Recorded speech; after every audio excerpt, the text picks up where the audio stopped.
Restons debout un petit instant maintenant pour prier. Combien de personnes ici ont une requête dans leur cœur? Vous voudriez que Dieu fasse quelque chose de spécial pour vous pendant cette convention. Maintenant, courbons la tête devant lui.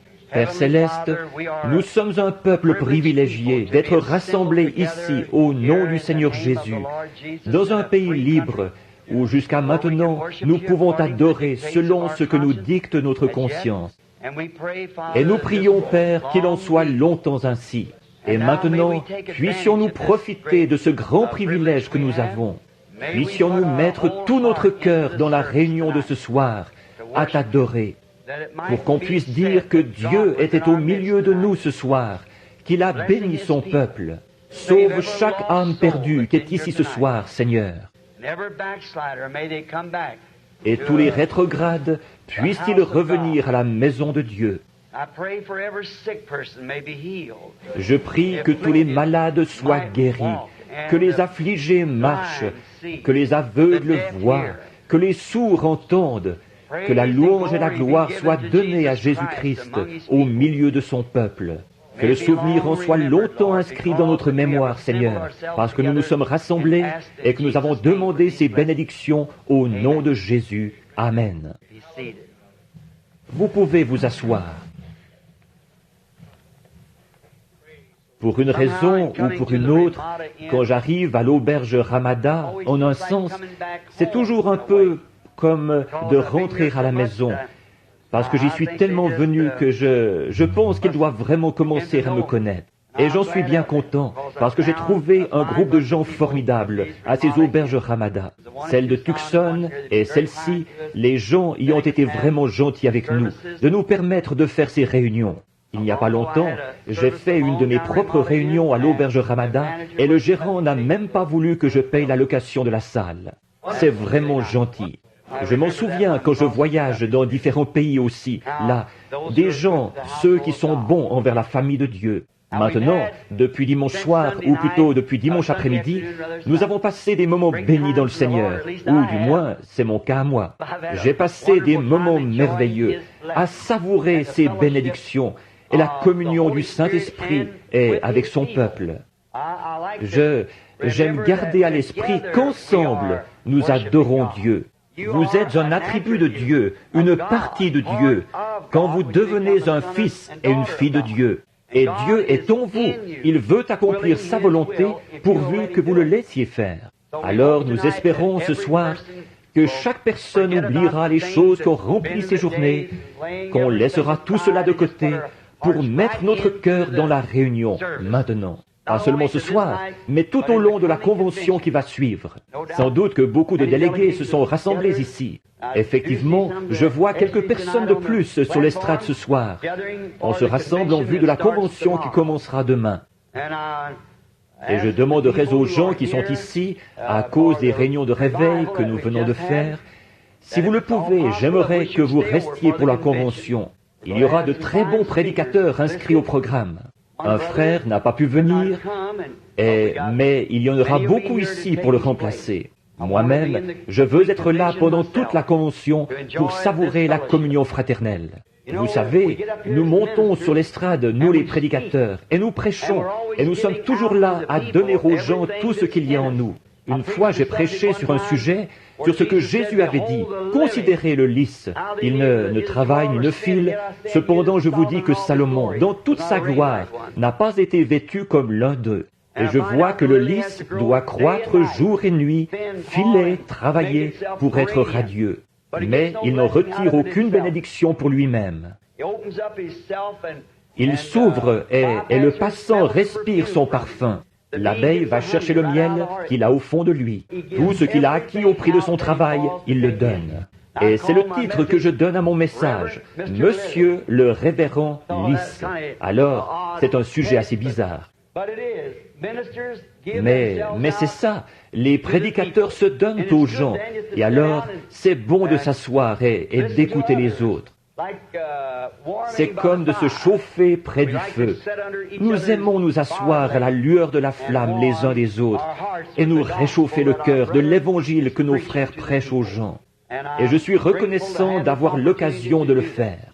Et maintenant, J'espère que ce soir, Billy m'a dit qu'il avait distribué des cartes de prière, tout ce qu'il avait. Nous ne pourrions pas faire passer une ligne de prière sur cette estrade, même s'il le fallait. Voyez-vous, il faudrait que vous sortiez en faisant le détour par là, que vous traversiez un couloir sombre et que vous arriviez de ce côté. Vous buteriez contre toutes sortes de choses pour venir jusqu'ici. Ceux qui sont affligés et ceux qui sont infirmes seraient très mal en point d'avoir à faire comme ça.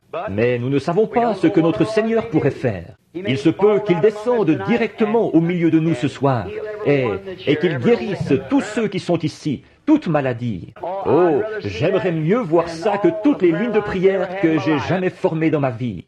Juste de voir la souveraineté de Dieu descendre au milieu de ses enfants obéissants. C'est ce que j'aime toujours. Généralement, si on a un contact personnel avec les gens, par exemple, l'imposition des mains, il est possible, je ne pense pas qu'il y en aurait tant que ça qui le ferait, eh bien qu'ils disent « tel prédicateur m'a imposé les mains » et « gloire à Dieu ».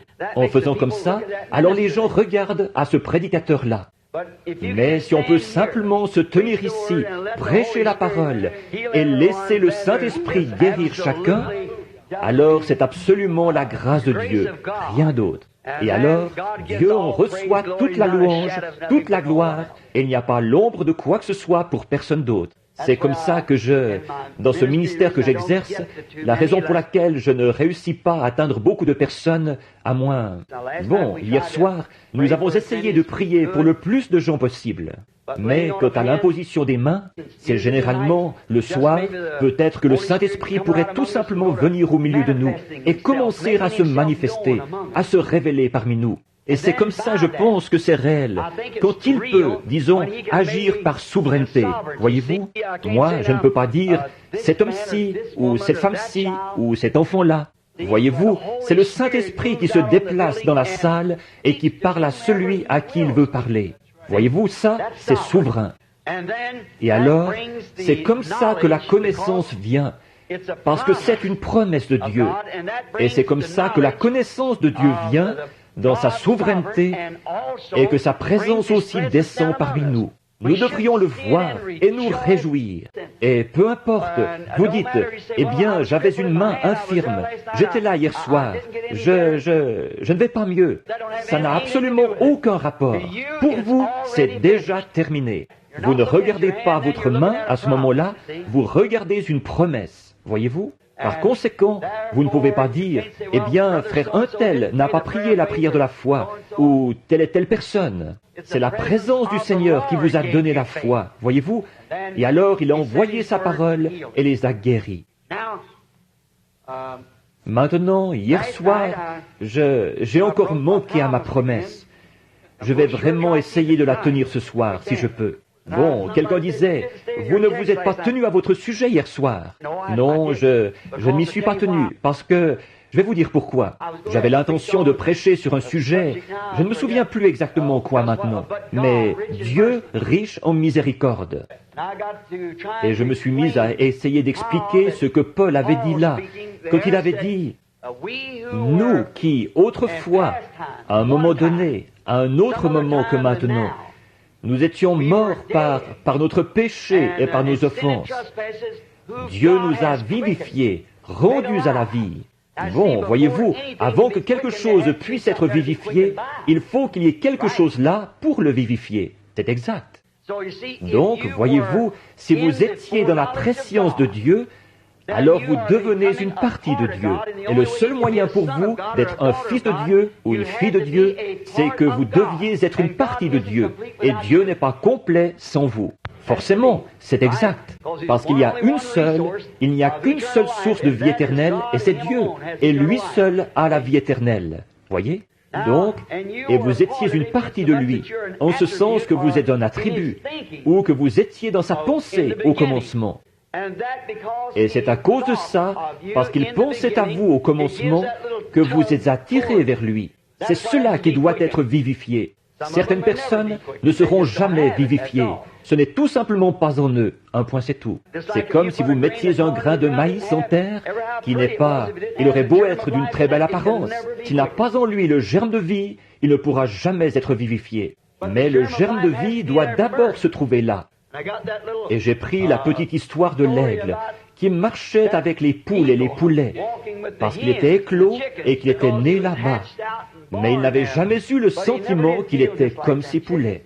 Et vous savez, quand sa maman est passée et qu'elle a poussé son cri, il a entendu une voix qui lui plaisait vraiment beaucoup. Parce que, souvenez-vous, il était un aigle dès le départ. Tout ce qu'il lui fallait faire, c'est de se retrouver, de trouver sa place. Et c'est comme ça pour chaque croyant. Vous n'êtes pas né pour ce monde-ci. Vous avez été créé à l'image de Dieu pour être un fils de Dieu. Et vous n'êtes pas à votre place dans cette basse-cour d'ici. Vous êtes un aigle. Vous savez, je me suis mis à parler de cet aigle et je n'arrivais plus à revenir sur terre. Alors j'ai prêché trop longtemps et puis j'ai oublié mon sujet. J'ai perdu mes notes et tout le reste. C'était vraiment quelque chose, le moment que j'ai passé là. Mais c'est ça qu'il y a eu. C'était en parlant de cet aigle. Maintenant, puis cet aigle, Dieu, vous savez, Dieu compare ses prophètes à des aigles. Et il se donne le nom d'aigle à lui-même. Il est l'aigle Jéhovah, Papa Aigle. Et s'il se donne ce nom-là, c'est parce que l'aigle peut voler plus haut que tous les oiseaux. Et parce qu'il est conçu différemment de tous les autres oiseaux.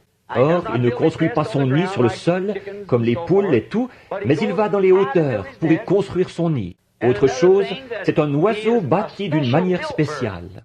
Bon, si un faucon ou un corbeau ou une buse ou n'importe quel autre oiseau essayait de le suivre dans les cieux, il se désintégrerait. Il n'est pas conçu pour ça. Il faut être quelqu'un de spécial pour monter là-haut. Ses plumes sont fixées plus solidement que tous les autres oiseaux. Et son œil est plus perçant que celui de tous les autres oiseaux. Et plus il monte haut, plus il peut voir loin.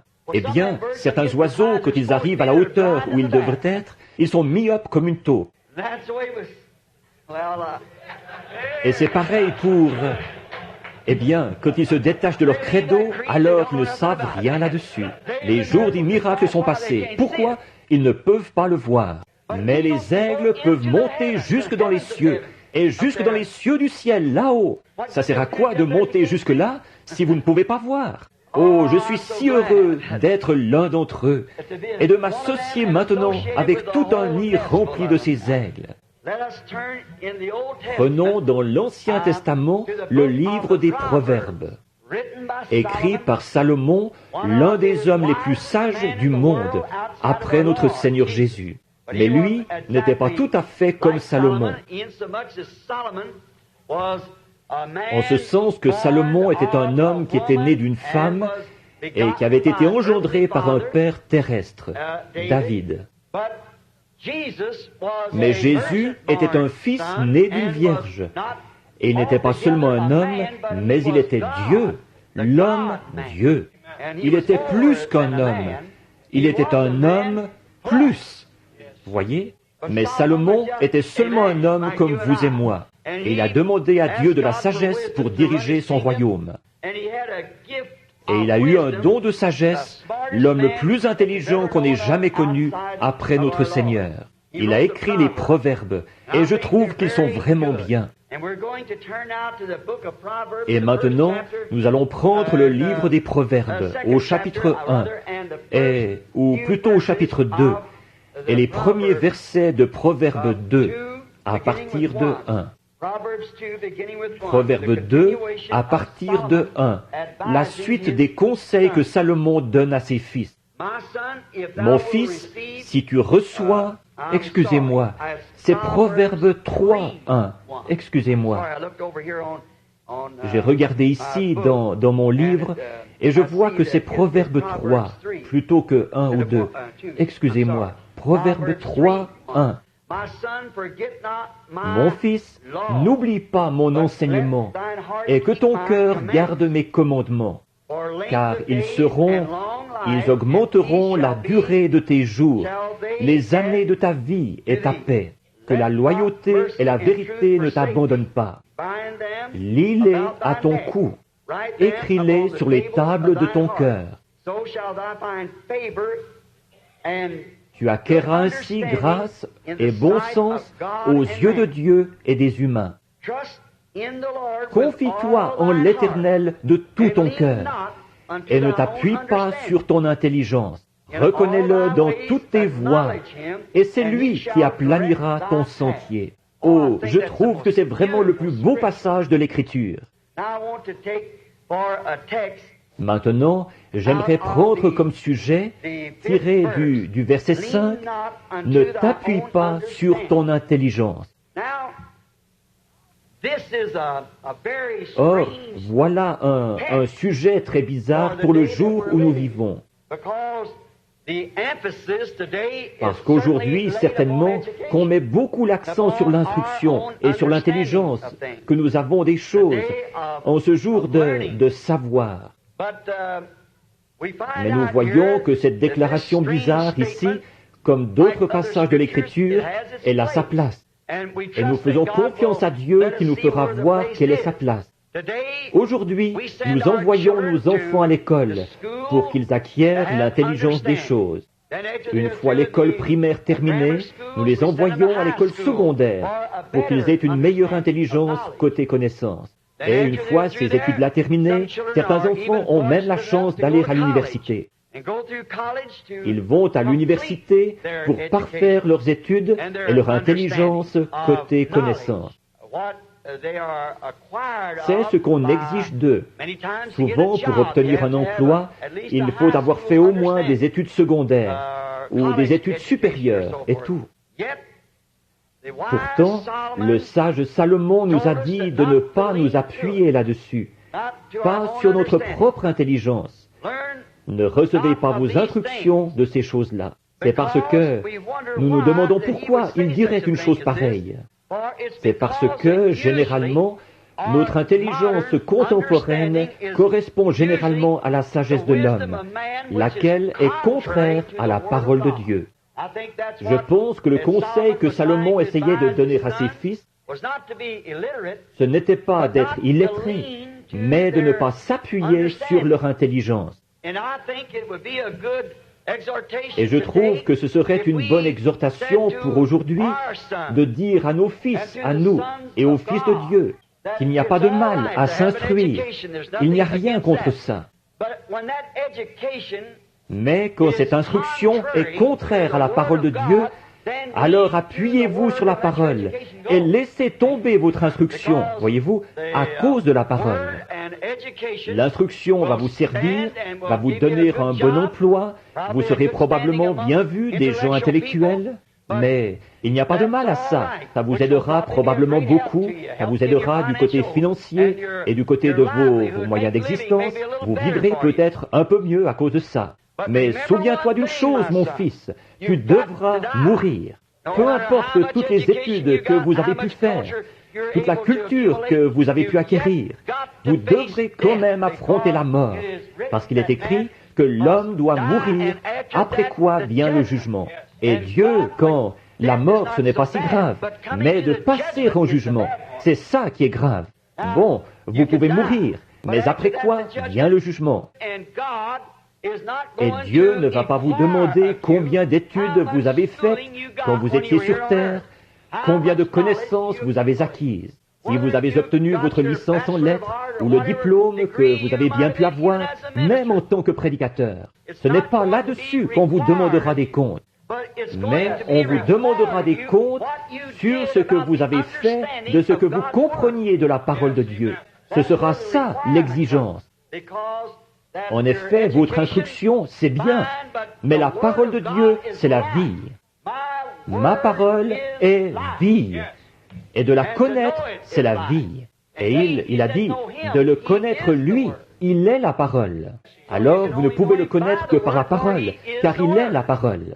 Et c'est le seul moyen pour vous de le connaître, c'est par sa parole. Quelqu'un pourrait se présenter là et dire, ceci, c'est Dieu, ou ça, c'est Dieu, ou ceci c'est Dieu, ou ceci c'est juste, et ça c'est juste. Mais nous revenons à la parole qui est la vérité. La parole, c'est exactement comme l'étoile polaire. C'est une vraie étoile. Peu importe de quel côté le monde peut flotter, l'étoile polaire est centrée par rapport à la Terre. Vous réglez votre boussole en fonction de l'étoile polaire. Celle-ci est toujours au centre par rapport à la Terre. Les autres étoiles se déplacent avec le monde, mais l'étoile polaire reste stable. Or, la boussole, c'est le Saint-Esprit. Et votre poteau d'attache, ce serait l'étoile polaire. Alors le Saint-Esprit vous dirigera toujours vers la parole. Le Saint-Esprit ne vous conduira jamais vers quoi que ce soit d'autre que la parole de Dieu. Alors comment un homme pourrait-il accepter un credo alors que c'est contraire à la parole et continuer quand même à prétendre avoir le Saint-Esprit? Le Saint-Esprit vous dirigerait dans une direction opposée à celle-là. Il faut le Saint-Esprit pour que lui vous dirige vers la parole, car il est la parole. Il est la parole. Et il peut seulement, de même que l'aiguille aimantée de la boussole peut seulement se diriger vers le pôle Nord, qu'elle peut seulement être attirée dans cette direction-là. Ainsi, comme le Saint-Esprit est l'auteur de la parole, que c'est lui qui l'a écrite et que c'est lui qui la vivifie, comment peut-il diriger la personne vers quoi que ce soit d'autre que la parole?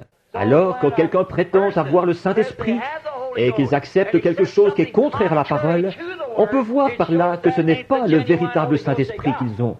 Voyez? Il se pourrait que ce soit un esprit, ça. Je ne dis pas le contraire. Mais ce n'est pas le Saint-Esprit de Christ. Maintenant, vous savez, très souvent les gens prennent les esprits les uns des autres. Et alors, avec ça, ils pourraient être dirigés, disons, un groupe d'hommes vers une certaine chose, mais ils ne seront pas dirigés vers Christ. Mais le Saint-Esprit, lui, il dirige toujours vers Christ, et Christ est la parole. C'est ce que nous voyons très clairement dans la Bible. Enfin, moi je le vois. Il se pourrait peut-être que je me trompe, mais dans ma façon de voir. Mais je ne pense pas. À cause de ceci, ne t'appuie pas sur ta propre intelligence des choses. Si vous vous appuyez sur votre propre intelligence, alors forcément que vous sortirez du bon chemin. Vous ne pouvez pas vous appuyer sur l'intelligence de personne d'autre quand il est question de la vie. Pour trouver la vie, vous devez vous appuyer sur la parole. C'est elle, la vie. C'est ce que nous voyons dès le commencement. Il nous est montré très clairement, dès le commencement, que Dieu a donné à sa première famille sur terre sa parole, pour qu'elle en vive. Elle devait vivre uniquement de sa parole. Bon, ce n'est pas en mangeant de la nourriture et tout, mais c'est de sa parole qu'il devait vivre éternellement. Et tant qu'il restait fidèle à la parole, il vivait éternellement.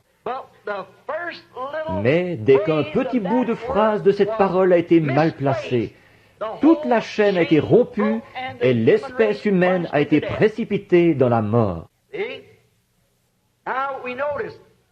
Voyez, maintenant remarquons, Ève, qui était sans doute une personne intelligente, la première qui est venue directement d'Adam, lequel était le Fils de Dieu.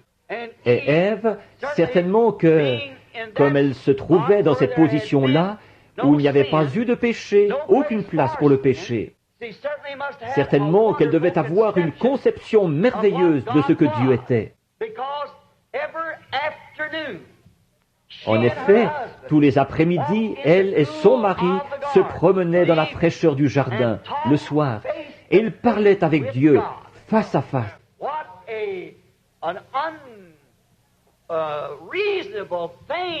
Comme c'était insensé qu'une personne qui marchait avec Dieu, face à face, tous les jours, se tourne ensuite vers un raisonnement, quelque chose qui l'a fait raisonner pour la détourner de la parole de Dieu. C'est ce que nous avons encore aujourd'hui. Un raisonnement peut si facilement les détourner de la parole de Dieu. Après qu'ils ont été assis dans la présence de Dieu, ils voient la parole de Dieu qui est prêchée, la parole de Dieu qui est manifestée. Des ivrognes et des pécheurs qui viennent à l'autel et se convertissent, qui deviennent de nouvelles créatures en Christ. Des gens de mauvaise vie qui sont transformés en dames et en gentlemen. Et ensuite, ils se détournent de cette chose bénie qui les a conduits à cette vie-là. Et ils se pervertissent en s'appuyant sur un credo quelconque pour être plus populaires ou pour s'intégrer dans ce qu'ils appellent une meilleure classe de gens. Voyons, vous êtes dans la meilleure classe qui existe, des fils et des filles de Dieu. Eh bien, moi, je préfère cette compagnie-là à celle de tous les rois et de tous les potentats et tout le reste.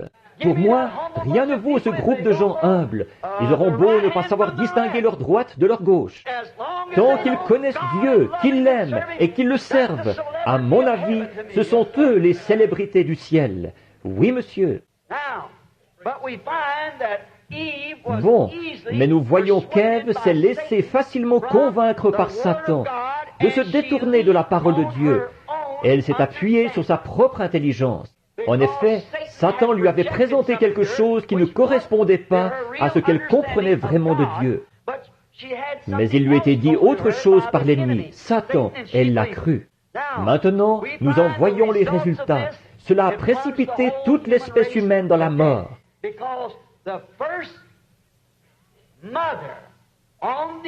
Parce que la première mère sur terre s'est appuyée sur sa propre intelligence, quelque chose de contraire à la parole de Dieu. Et elle a précipité toute l'espèce humaine dans la mort. Maintenant, croyez-vous cela? C'est la parole. Eh bien, la femme est toujours le type de l'Église dans la Bible, c'est la femme. Et aujourd'hui, une Église peut accepter une série de dogmes ou de credos et précipiter toute l'assemblée dans la séparation d'avec Dieu. Ces gens qui adoptent ces choses plutôt que la parole de Dieu, ils sont exactement comme Ève. Et c'est ce qui s'est fait maintes et maintes fois, si bien que toute cette génération a été précipitée loin de la parole de Dieu. Quand la parole est manifestée, que la parole est révélée, ils ne veulent pas l'accepter.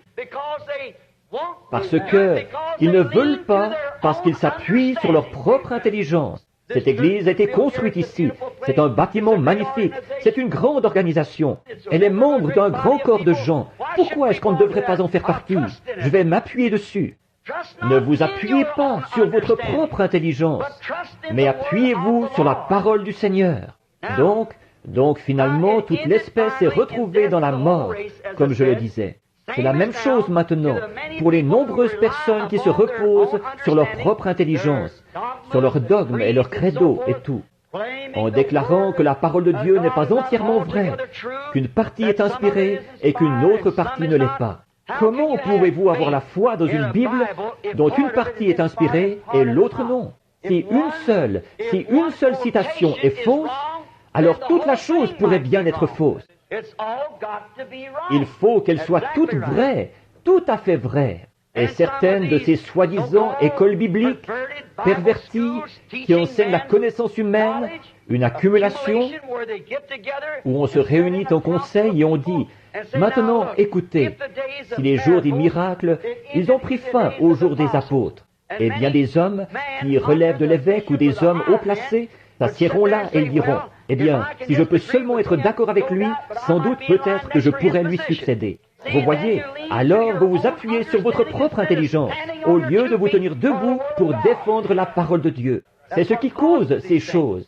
Il y a quelque temps, j'ai été engagé dans un litige pour une affaire d'impôt. Et il disait, mais vos administrateurs ne sont que des marionnettes, j'imagine. J'ai dit, si j'avais sur le conseil un administrateur qui ne soit pas du même avis et qui ne se lève pas, quel que soit celui qui parlerait sur le sujet, pour exprimer son opinion personnelle, je l'exclurais du conseil. Oui, monsieur. Même si ça allait à l'encontre de ce que moi je crois, je voudrais qu'il exprime ce que lui pense qui est juste. C'est pour ça que je l'ai placé là, pour voir ce qu'il en dira. Mais c'est ce que nous trouvons chez nous. Remarquez, Jésus a dit dans Jean 10, « Mes brebis connaissent ma voix. » Une voix, bien sûr, c'est sa parole, quand il parle. « Mes brebis connaissent ma voix. » Ils ont eu la preuve que ma voix est la vraie. Elle a été confirmée comme quoi il s'agit bien de ma voix. Maintenant, remarquez, ils ne sont pas sujets à suivre aucune autre voie. Ils ne le feront pas. Mes brebis connaissent ma voix, et elles ne suivront pas un étranger. Autrement dit, elles ne comprendront pas une voie théologique qui donne un enseignement contraire à la parole. Les brebis ne comprennent pas ça, pas plus que l'aigle d'hier soir ne pouvait comprendre le gloussement de la poule. Elles ne le comprennent pas, parce qu'il était un aigle. Et c'est pareil pour un véritable enfant de Dieu né de nouveau. Ils comprennent seulement les choses qui sont de Dieu. Maintenant, quelqu'un dirait, « Eh bien, écoute, là, tu pourrais faire ceci, je pense. Je crois que ce n'est pas comme ceci. Je crois que les jours des miracles sont passés. Je ne crois pas que c'est de la guérison divine, ça. Je ne crois pas ceci. Or, un véritable chrétien né de nouveau, ses oreilles ne retiendront jamais ça. Il ne le comprend pas du tout. Et comment un homme qui croit en Dieu et qui peut lire la Bible et voir qu'il est le même hier, aujourd'hui et pour toujours, peut-il arriver à accepter une chose pareille? Je ne le comprends pas. Donc, ils ne s'appuient pas sur leur propre intelligence, comme par exemple un bébé. Prenez un petit bébé qui est né et qui s'est appuyé une fois sur le sein de sa mère, qui a tété son lait chaud, appuyé sa petite tête sur son sein, même s'il n'est âgé que de quelques heures. Un jour ou deux plus tard, retirez-lui sa mère et remettez-le au sein d'une mère étrangère. Les petits pieds en l'air, il va gigoter et hurler. Ce n'est pas sa mère.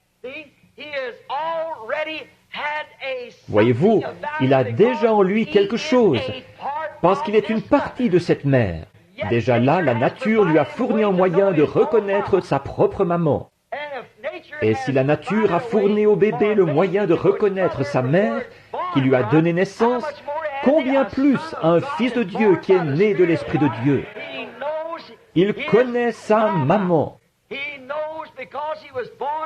Il sait parce qu'il est né de la parole, et il comprend la parole. Mettez-le dans un lieu étranger, certainement qu'il ne sera pas à sa place. Il sortira de là à toute vitesse. En effet, il ne s'appuie pas. Quelqu'un dira, « Attends là, mon chéri, c'est elle, ta maman à présent. » Ce n'est pas sa maman, parce qu'il a un moyen de reconnaître qu'il est une partie de cette mère-là. C'est sa mère. Personne d'autre ne pourra jamais la remplacer. Il reconnaît sa mère à lui. Remarquez comme c'est vraiment le cas, que Dieu a créé toutes choses selon son espèce. Le bétail selon son espèce. Souvent, quand nous faisions le rassemblement du bétail, nous rabattions des troupeaux complets de bétail. Et les petits veaux, je me demandais comment ils feraient pour reconnaître leur maman. Or, elles descendaient des montagnes, toutes les bêtes mélangées. Une vache qui est avec le veau, un petit veau affamé. Peut-être qu'il pourra téter un peu une autre mère s'il est vraiment affamé. Mais quand nous les arrêtons, dans la plaine, la maman va chercher son petit dans ce rassemblement de vaches et de veaux, jusqu'à ce qu'elle le trouve. Et le veau court trouver sa mère. Elle connaît son petit gémissement, et lui, il connaît son mugissement. Elle mugit parce qu'elle veut son veau, et les autres mères mugissent, si bien qu'on ne s'entend même plus penser. Mais ce petit veau va aller vers cet appel particulier de sa mère, parce qu'il est une partie de cette mère. Et un chrétien né de nouveau du ciel, il est une partie de cette parole. Exact. Il ne suivra pas une autre maman. Il est une partie de la parole. Il s'en tient à la parole. Si la trompette rend un son confus, qui pourra se préparer au combat, a dit Paul. Il connaît le son de la parole. Remarquez ce qu'il en est, la main prédestinée de Dieu qui est avec eux du début à la fin. Il sait qu'il a été destiné à cela, qu'il s'est trouvé dans la vérité de l'Évangile. Il sait qu'il est né de l'Esprit de Dieu. Il sait que l'Esprit de Dieu ne peut pas nier la parole de Dieu. Par conséquent, il ne suivra pas un étranger. Remarquez comme... Je regardais une note ici que j'avais écrite là. Je n'y avais pas fait attention. Mais quand mes yeux sont tombés sur le passage de l'Écriture, j'ai pensé y faire de nouveau référence. Remarquez comme ces brebis prédestinées à lui l'ont suivi à l'époque même des plus grands théologiens qu'on ait jamais eus. Ils sont sortis sans hésiter parce qu'ils l'ont reconnu. Ils savaient ce que la parole avait promis pour ce jour-là. Ils savaient à quoi ressemblerait le Messie quand il viendrait. Et Simon-Pierre est venu vers lui. À ce moment-là, il n'était encore que Simon. André avait essayé de lui en parler. Cet homme est le Messie. Bon, Simon, évidemment, il était peut-être un peu entêté. Il ne voulait pas y aller. Mais quand il s'est avancé jusque dans la présence de Jésus, quand Jésus a dit, « Tu t'appelles Simon, et tu es le fils de Jonas. » Or, nous savons que Jésus a dit à ses apôtres qu'il les connaissait, et avant la fondation du monde, ils étaient les attributs de ses pensées. Par conséquent, comme cette semence reposait en lui, et qu'il savait que la parole l'avait annoncé, et que la promesse avait été faite que le Messie serait un prophète. Quand il a vu cela, la pêche s'était terminée pour lui. Il a su alors qu'il allait déposer ses filets, parce qu'il allait devenir pêcheur d'hommes. En effet, or d'autres personnes s'étaient tenues là. Elles avaient vu la même chose être faite, et pour elles, l'affaire était classée. C'était un mauvais esprit. C'étaient les théologiens. C'est parce que ça ne correspondait pas à ce qui leur plaisait comme enseignement théologique. Et ils l'ont rejeté, parce qu'ils s'appuyaient sur leur propre intelligence des choses, celle de leur docteur. Alors que Jésus-Christ était venu, accomplissant la parole promise, ils étaient trop aveugles pour le voir. Ils se sont appuyés sur ce que les sacrificateurs disaient, et sur ce que l'Église disait, plutôt que sur ce que Dieu disait. Or Jésus les a réprimandés à cause de ça. Il a dit, « Sondez les Écritures, car vous prétendez avoir en elles la vie éternelle. Ce sont elles qui rendent témoignage de moi. Ces Écritures que je vous demande de sonder, elles vous disent qui je suis. » Mais ils ne voulaient pas s'appuyer sur ce que la parole disait. Ils s'appuyaient plutôt sur leur intelligence de ces choses. Ils s'appuyaient sur leur propre intelligence. Et l'Écriture nous dit qu'ils étaient voilés. Le voile de leur propre théologie les avait aveuglés. Vous dites, « Frère Branham, où voulez-vous en venir? Voici où je veux en venir. » Cette chose-là est en train de se passer de nouveau. C'en est au point où des hommes et des femmes et des gens vont s'appuyer sur une certaine église à laquelle ils ont adhéré et dont ils font partie. Peu importe ce que la parole de Dieu en dit, ils continuent carrément là-dedans en s'appuyant sur leur propre intelligence et en ne tenant aucun compte de la parole de Dieu, comme si elle n'avait jamais même été écrite. C'est une semence de vie humaine qui n'a pas été fécondée. La vie physique est là, mais il n'y a pas de vie spirituelle à l'intérieur qui puisse être vivifiée. Le voile couvrait leur visage. Maintenant, remarquez, ils avaient leur propre concept de ce que Dieu devrait être. Ils avaient leurs propres idées de ce que le Messie devrait être. Mais la parole disait ce que le Messie devrait être. Alors, voyez-vous, ils avaient leur propre intelligence de ce qu'il serait. Sans doute que le souverain sacrificateur disait, « Tous mes sacrificateurs, vous qui relevez de moi. Maintenant, quand le Messie viendra, nous avons construit un grand temple ici. Nous avons fait tout ceci. » Et la Bible dit qu'il entrera soudainement dans son temple et toutes ces choses. Quand il le fera, le Messie viendra directement ici et il se fera connaître au milieu de nous. Il dira, « Je suis le Messie. Je suis arrivé. Je suis ce Messie que vous attendiez. » Eh bien, quand il est effectivement venu, il est venu d'une manière tellement différente de l'idée qu'il s'en était faite qu'ils ne l'ont pas reconnu. Ils n'ont pas su qui il était. Mais que se serait-il passé si un hypocrite s'était présenté là et qu'il avait dit « Je suis le Messie, je suis le docteur un tel », il l'aurait accepté. Mais quand on est venu vers un homme qui était né d'une naissance douteuse, qui n'avait reçu aucune instruction dans aucune école qu'il aurait fréquentée, il n'avait aucune expérience de séminaire, aucune carte de membre, mais il était l'interprétation de la parole de Dieu manifestée. Les œuvres que je fais vous déclarent qui je suis. Si je ne fais pas les œuvres dont il avait été promis que je les ferais, alors ne me croyez pas. Est-ce que nous ne pourrions pas appliquer ça à ce jour-ci? Quand le Saint-Esprit vient, ils veulent appliquer ça à un autre âge. Quand il vient avec l'action et les démonstrations de sa puissance de vie éternelle, les gens veulent appeler ça du fanatisme déchaîné. Pourquoi?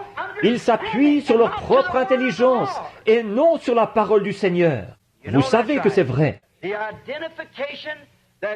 L'identification, l'interprétation que Dieu donne lui-même, c'est la manifestation de la promesse. Peut-être que je vais le dire pour que ce soit encore un peu plus clair.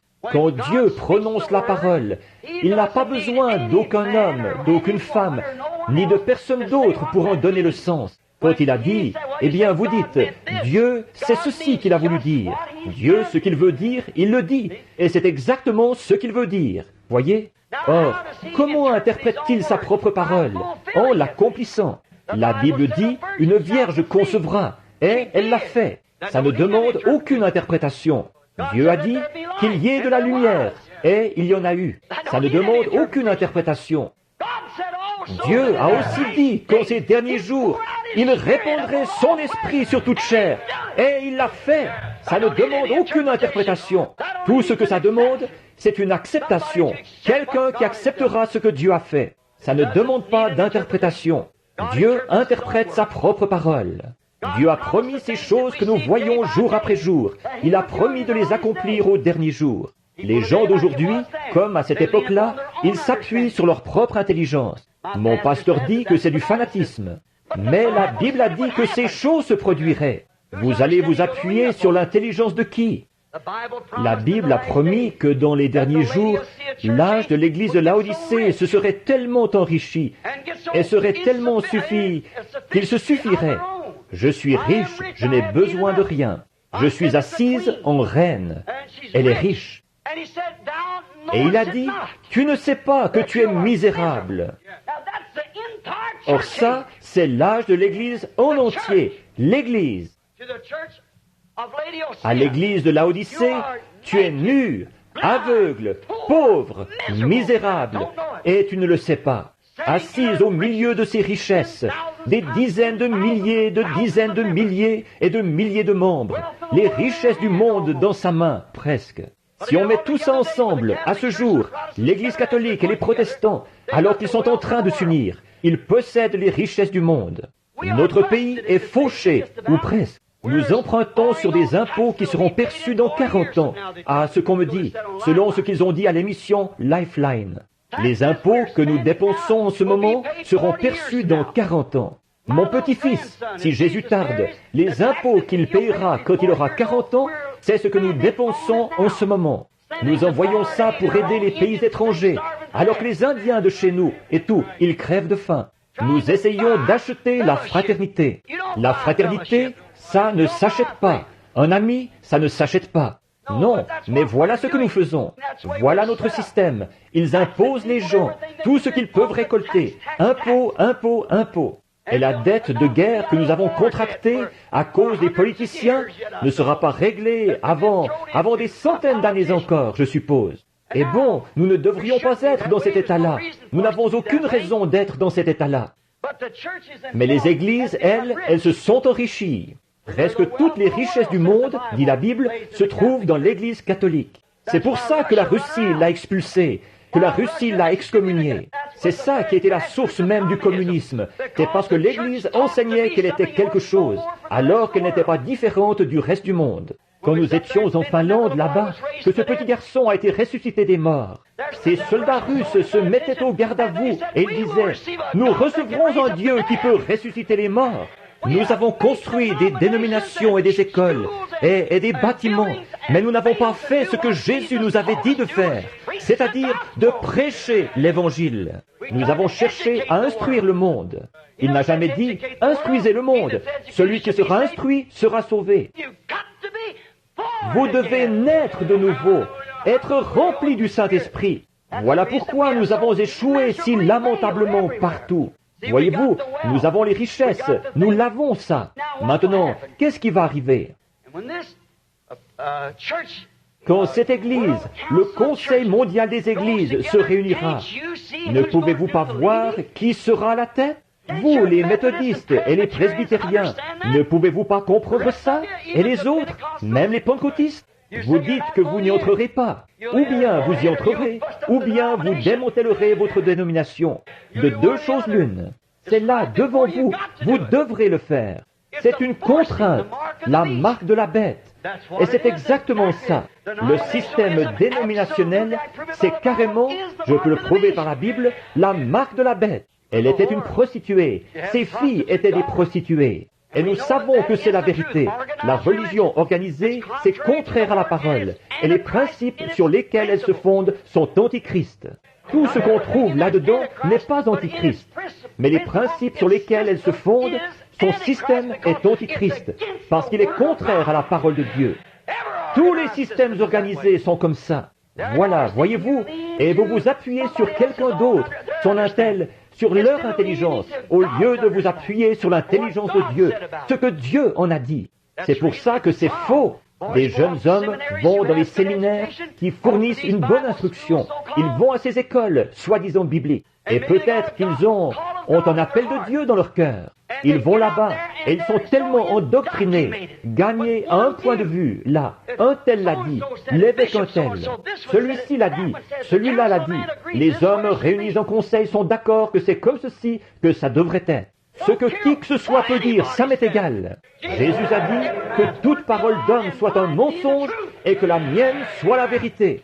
Peu importe de qui c'est la parole, que la mienne soit la vérité. Maintenant, comment reconnaître ce qui est la vérité? Quand la Bible déclare que quelque chose arrivera, que quelque chose se produira, et que la chose arrive telle qu'elle. Or, la Bible dit, on a trouvé chez elle les richesses du monde, l'or, l'argent.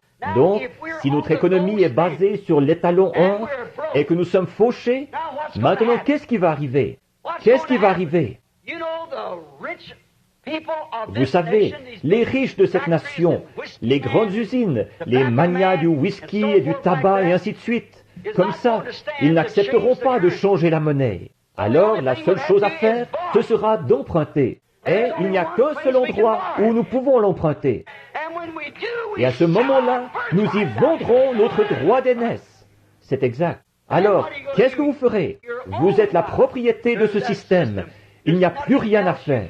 Oh, les amis, ne pensez pas que vous pensez peut-être que je suis fou, mais quand la mort aura fait taire ma voix, ces bandes continueront à jouer, et vous reconnaîtrez que ce que j'ai dit s'est accompli. Je serai la personne la plus insensée de prendre la position que j'ai prise, d'aller jusqu'à m'élever contre cette chose-là.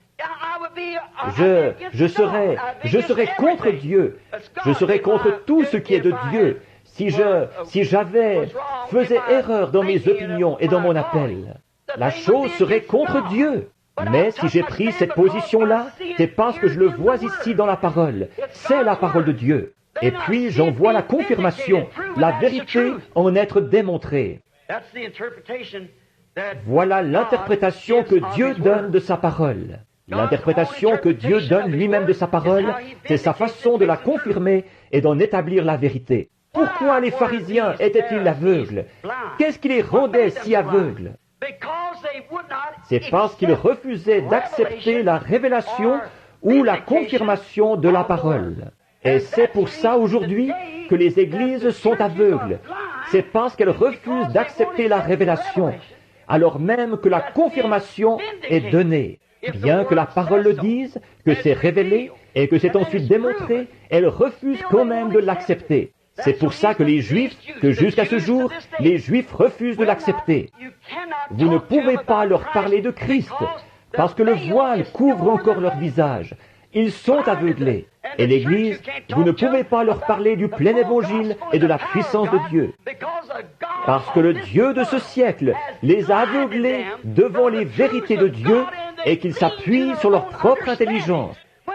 Alors que les femmes entrent dans l'Église et qu'elles se coupent les cheveux, parce que leur pasteur leur dit « Oh, il n'y a pas de mal à ça, cet homme-là est fou. » Mais la Bible dit qu'elle agit mal quand elle fait ça, que Dieu refuse d'entendre ses prières. Et certaines de ces femmes-là ajoutent encore à la honte en essayant de se faire prédicateur. À ce moment-là, elle a fait deux choses. La Bible dit qu'elle ne doit pas faire ça, rien de tout ça. Mais l'Église, l'organisation, va accepter ces choses. Elle leur donnera cette femme, elle l'enverra là-bas. Ils s'appuient sur leur propre intelligence. Une seule parole de Dieu, mal placée ou mal interprétée, ou qui n'est pas acceptée, rompt toute la chaîne. L'homme ne vivra pas de pain seulement, mais de toute parole qui sort de la bouche de Dieu. Comment se fait-il que vous, les femmes, vous m'entendez prêcher contre ces choses, contre le port des shorts, et le maquillage, et ces coiffures à cheveux courts, et toutes les choses du genre? Et puis, chaque année, quand je reviens, vous êtes encore assis là, dans le même état. C'est parce que vous vous appuyez sur votre propre intelligence, plutôt que sur la parole du Seigneur. Et vous, les pasteurs, pourquoi ne faites-vous pas le ménage dans votre Église? Parce que vous vous fiez à votre credo dénominationnel, plutôt qu'à la parole du Seigneur. C'est vrai. Ne vous appuyez pas sur votre propre intelligence. Eh bien, ne vous appuyez pas sur votre propre intelligence, mais sur la parole du Seigneur. Il ne voulait pas l'accepter parce qu'il ne voulait pas en accepter la confirmation. Jésus est venu avec un évangile, exactement comme il avait dit qu'il viendrait. Même que souvent, Jean a été un peu déboussolé quand on l'a mis en prison et qu'il était là. Il avait prêché que le Messie viendrait, avec son vent à la main. Il nettoierait son air et il brûlerait la paille dans un feu qui ne s'éteint point et amasserait le blé dans le grenier. L'Esprit de Dieu qui sortait, qui jaillissait de lui comme une source. Et alors, quand il a vu venir Jésus, cette espèce de petit homme doux et humble, on lui marchait sur les pieds, il devait s'enfuir ici pour sauver sa peau, et là-bas. Mais Jean ne comprenait pas. Alors il a envoyé quelques-uns de ses disciples voir Jésus pour lui demander s'il était réellement celui-là. Comme c'était déshonorant pour Jésus, après que ce prophète s'était tenu là, dans l'eau, avec la parole de Dieu. Il avait dit, je l'ai reconnu, parce que j'ai vu le Saint-Esprit comme une colombe, Dieu descendre du ciel comme une colombe et entrer en lui. Et j'ai entendu une voix qui a fait entendre du ciel ces mots, celui-ci est mon fils bien-aimé. Et après ça, Jean a dit, allez lui demander si réellement c'était lui, ou devons-nous en attendre un autre. Or, Jésus ne lui a pas du tout envoyé un traité sur la façon de bien se conduire en prison, ou sur l'Église à laquelle il aurait dû adhérer. Mais il a dit, restez un peu avec nous et observez ce qui se passe. Et après, allez montrer à Jean les choses que vous avez vues et faites. En effet, ces œuvres qu'il faisait confirmaient qu'il était le Messie, le Fils de Dieu. Heureux celui pour qui je ne suis pas une occasion de chute. C'est devenu une occasion de chute pour tant de gens. Il est si facile pour tant de gens de trouver dans la parole de Dieu une occasion de chute. Elle va à l'encontre. Ils veulent s'appuyer sur leur propre intelligence. Ils ne veulent pas accepter la parole du Seigneur. Alors, forcément, qu'ils vont tout simplement suivre la voie qu'on leur a enseigné de suivre. Et la voie qui leur est enseignée, leur Église s'appuie dessus. Peu importe que Dieu ait promis qu'il enverrait la pluie, qu'il y aurait de la pluie le matin, si l'Église dit « ça ne tient pas debout », ils vont croire l'Église plutôt que Dieu. Pourquoi ça? Ils sont nés de l'Église. Mais un homme qui est né de Dieu, il est de la semence de Dieu. Et la semence de Dieu, c'est la parole de Dieu. Et il vit uniquement de cela. C'est sa vie. Donc, ils s'appuyaient sur leur propre intelligence, mais ils ne voulaient pas s'appuyer sur la parole de Dieu. Ils savaient ce qu'il en était. C'était dans l'Écriture. Ils ont dit que c'était un mauvais esprit, cet homme-là. Pourquoi ça? Leur sacrificateur avait dit, tous ceux qui iront entendre prêcher cet homme seront exclus de la synagogue. À un moment donné, un homme qui avait été aveugle a été guéri par Jésus. Même ses parents, ils étaient vraiment heureux de sa guérison, mais ils avaient peur de confesser que c'était Jésus qui l'avait opéré. Et oui, il a dit, est-ce là votre fils? Il a dit oui. Il a dit, qui l'a guéri? Il a dit, je ne sais pas. Il a dit, il a de l'âge. Interrogez-le lui-même. Il parlera de ce qui le concerne. En effet, il avait été dit que tout homme qui s'appuierait sur son intelligence à lui, Christ, plutôt que sur leur intelligence à eux, serait exclu de leur Église.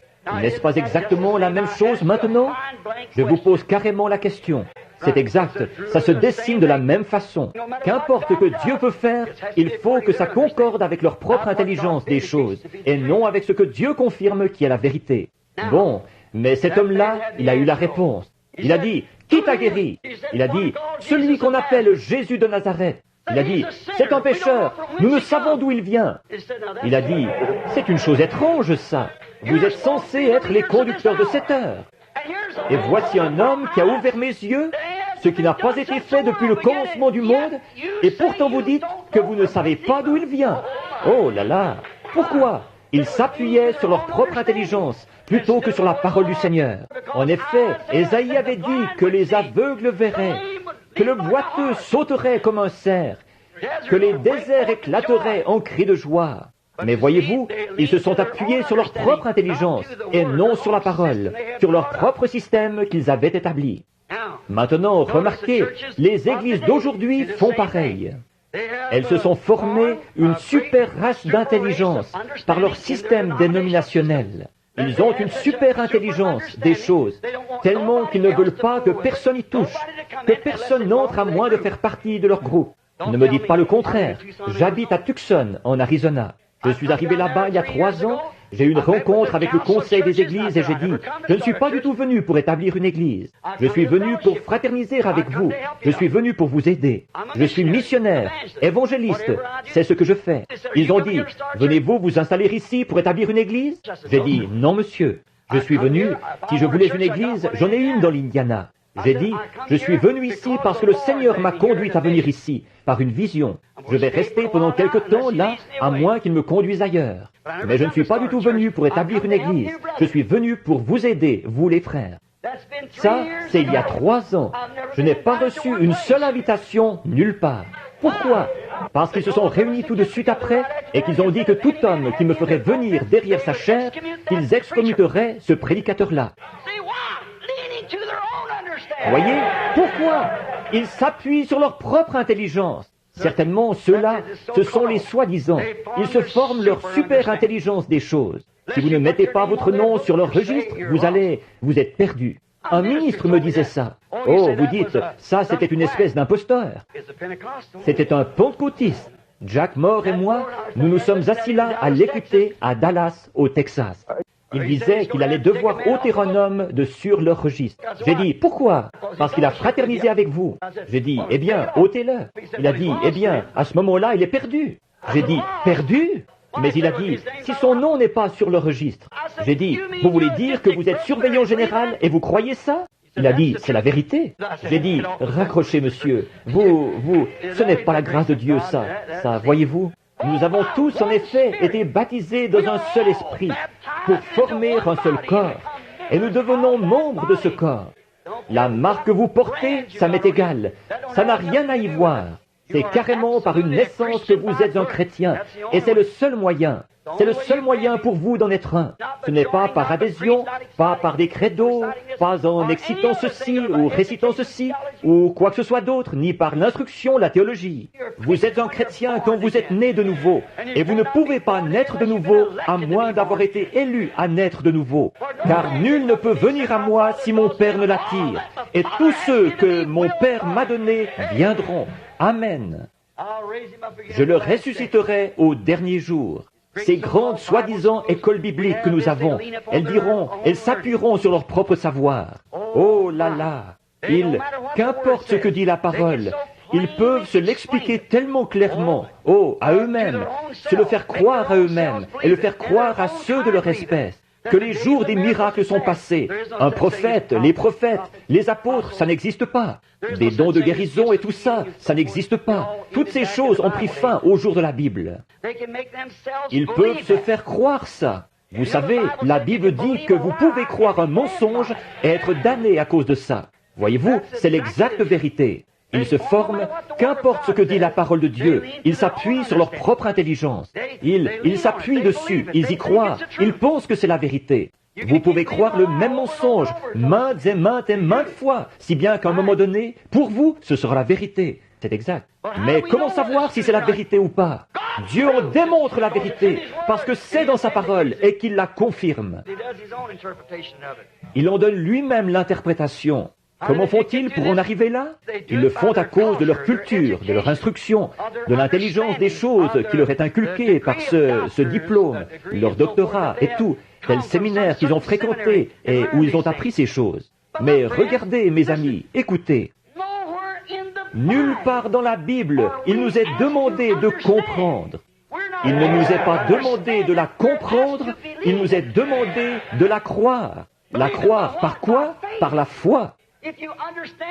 Si vous la comprenez, alors cela annule la foi. Vous ne pouvez pas la comprendre, mais vous la croyez quand même. Si je pouvais comprendre Dieu, je n'aurais pas besoin de croire Dieu. Je ne comprends pas Dieu. Personne ne comprend Dieu. Je ne peux pas comprendre la parole de Dieu, mais je l'accepte, je la crois. Il ne m'est pas demandé de la comprendre. Je n'ai fréquenté aucun séminaire, toute cette grande intelligence, ce que l'homme connaît là-dessus. Tout ce que je sais, c'est que la Bible dit que Jésus-Christ est le même hier, aujourd'hui et pour toujours. Et c'est dans cette catégorie-là que je m'attends à le trouver. Je sais ce qu'il a promis de faire aujourd'hui. Je m'attends à ce qu'il le fasse, et il le fait. C'est exact. Il a promis la grâce, je m'attends à la recevoir, et je l'ai reçue. Il a promis la guérison, j'y crois, je l'ai accepté, et je l'ai reçue. Maintenant, je ne veux pas prendre trop de votre temps, mais je voudrais vous demander une chose, si vous voulez être patient avec moi pendant un instant, de considérer quelques-uns de ceux qui ne se sont pas appuyés sur leur propre intelligence. Des personnages de la Bible, juste quelques-uns, qui ne se sont pas appuyés sur leur propre intelligence, qui n'ont pas tenu compte de l'intelligence que leur âge avait de ces choses. Prenons par exemple Noé. Noé a vécu à une époque de grande recherche scientifique. C'est probablement au jour de Noé qu'ils ont construit les pyramides, ce qu'ils ne pourraient pas refaire aujourd'hui. Nous n'avons pas ce qu'il faut pour le faire maintenant, ce qu'il faut pour lever ces gros blocs de pierre jusqu'à cette hauteur-là. Ils n'y arriveraient pas aujourd'hui. À cette époque-là, ils avaient un genre de produit chimique qu'ils ajoutaient à la teinture, et les vêtements ont gardé leur aspect naturel jusqu'à aujourd'hui. Ils avaient un liquide d'embaumement qui leur permettait de faire une momie. Nous n'arriverions pas à en faire une aujourd'hui, même s'il le fallait. Nous, de nombreux arts se sont perdus. L'époque où il a vécu dans un âge scientifique habile. Jésus en a parlé, il a dit qu'un âge comme celui-là réapparaîtrait avant son retour. Car ce qui arriva du temps de Noé. Bon, vous êtes prêts à croire ça, n'est-ce pas? Croyez-vous que Jésus l'a dit? Croyez-vous que nous sommes revenus à cet âge-là? Or ça, c'est dans le livre de Luc, au chapitre 17 et le verset 29. Maintenant, dans Luc 17:30, il a dit, « Et ce qui arriva du temps de Lot, quand l'ange du Seigneur, or il lisait la même Bible que nous, et quand il retournait en arrière pour voir quel genre d'époque c'était, avant la pluie de Noé, retournez en arrière pour voir quel genre d'époque c'était, avant que le monde ait été détruit du temps de Lot. Voyez ce qu'il en était, et vous verrez de quoi Jésus parlait. Du temps de Noé, les hommes mangeaient, buvaient, se mariaient et mariaient leurs enfants. Et ils ne se doutèrent de rien jusqu'à ce que Noé entre dans l'arche, que le déluge vienne et les emporte tous. Du temps de Lot, juste avant que le feu consume le monde des nations, les sodomites. Il y avait des homosexuels, des perversions et tout dans le monde. C'était un Los Angeles contemporain. Non seulement un Los Angeles contemporain, mais une réplique des États-Unis. Non seulement des États-Unis, mais du monde. Certainement que ça l'était. De la perversion. Les hommes avaient perdu leur source naturelle de vie et l'intelligence naturelle qui leur avait été inculquée par le bon sens. Ils s'étaient pervertis à cause d'un mauvais esprit qui avait modifié tout le cours de leur vie naturelle. Et ils étaient possédés d'esprits démoniaques. Si ce n'est pas là la description du temps de Noé, je ne sais pas ce qui le sera. Et du temps de Lot, je veux dire. Du temps de Noé aussi. Ils mangeaient, buvaient, se mariaient leurs enfants. Les tribunaux de divorce se remplissaient et tout. C'était exactement comme ça. Mais souvenez-vous, avant que le monde soit détruit, Abraham a été envoyé sur la face de la terre et il a reçu la promesse qu'il aurait un fils. Et Abraham a rencontré Dieu à plusieurs étapes. Un type de l'Église qui a rencontré Dieu. Mais juste avant la destruction et le retour du Fils promis, ou plutôt sa venue, la venue du Fils qui avait été promis, Dieu est descendu et il s'est manifesté dans une chair humaine, dans un homme, 3 hommes. Ils sont venus voir Lot. D'abord, ils sont venus à Abraham et ils se sont assis. Le nom d'Abraham avait été changé d'Abraham à Abraham, de Sarai à Sarah. Et cet homme, celui qui parlait, Elohim, quand il est venu lui parler, qu'est-ce qu'il a dit? Il a dit, « Où est ta femme, Sarah ?» Il a dit, « Elle est dans la tente derrière toi. » Il a dit, « Je te visiterai à la période de la vie. » Et elle a ri dans la tente derrière lui. Et il a dit, « Pourquoi Sarah a-t-elle ri ?» Voyez? Or, il aurait ôté la vie à Sarah sur le champ pour avoir ri de sa parole. Mais il ne pouvait pas le faire parce que Sarah était une partie d'Abraham. Et aujourd'hui, Jésus a dit dans Luc au chapitre 17 et au verset 30, Ce qui arriva du temps de Lot arrivera de même au temps de la fin, quand le Fils de l'homme. Maintenant, souvenez-vous, Fils de l'homme, c'est un prophète. Jéhovah a appelé Ézéchiel Fils de l'homme. Jésus est venu avec 3 noms. Fils de l'homme, Fils de David, Fils de Dieu. Il se donnait le nom de Fils de l'homme pour que les gens comprennent, parce qu'il était ce prophète que le Seigneur Dieu devait susciter. Maintenant, remarquez, ensuite, il a promis quoi? Que le Fils de l'homme se révélerait de nouveau juste avant ce temps-là, avant le feu.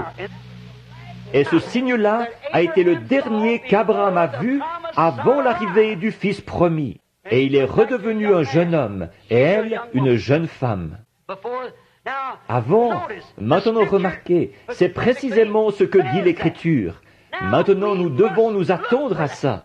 Et alors, si nous voyons le monde dans la perversion, et les choses qu'on y trouve aujourd'hui, et la façon dont ça se passe, alors, comment pouvons-nous dire que cette partie-là est vraie, et ne pas dire que l'autre aussi est vraie? C'est parce que quelqu'un, vous vous appuyez sur leur intelligence à eux, et non sur l'intelligence du prince de la vie, qui était cette personne, là avec eux, à la porte de Sodome.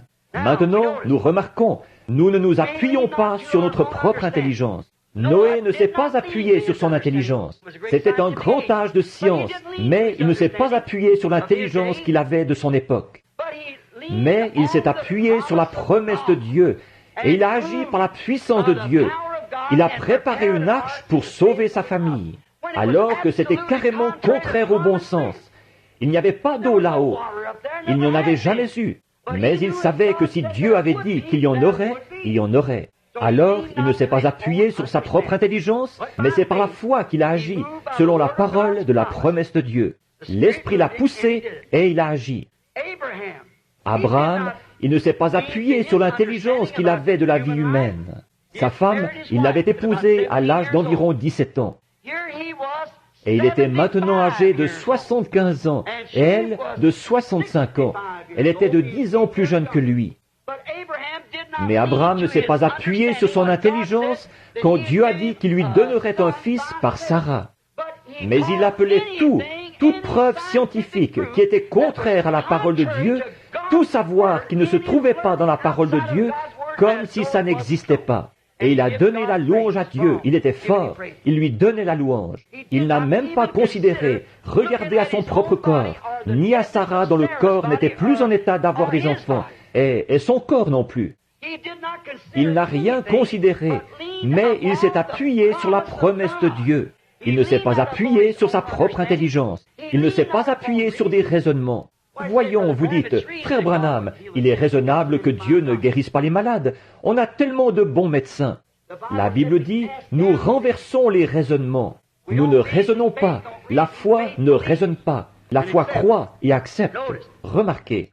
Mais il a cru, au lieu d'être incrédule, et il a appelé les choses qui n'étaient point comme si elles étaient, ce qui était carrément contraire à tout raisonnement. Mais il n'a pas raisonné, il l'a cru, c'est tout. Aucun raisonnement n'aurait pu démontrer la possibilité que ce bébé naisse. Cette femme-là avait passé l'âge de la ménopause depuis peut-être 20 ans, et son corps à lui était pour ainsi dire mort. Et à l'âge de 100 ans, 25 ans plus tard, il donnait encore la louange à Dieu, ce qui était contraire à toute intelligence de la chose. Mais par la foi, il savait que Dieu tiendrait sa parole. Il ne s'est pas appuyé sur sa propre intelligence.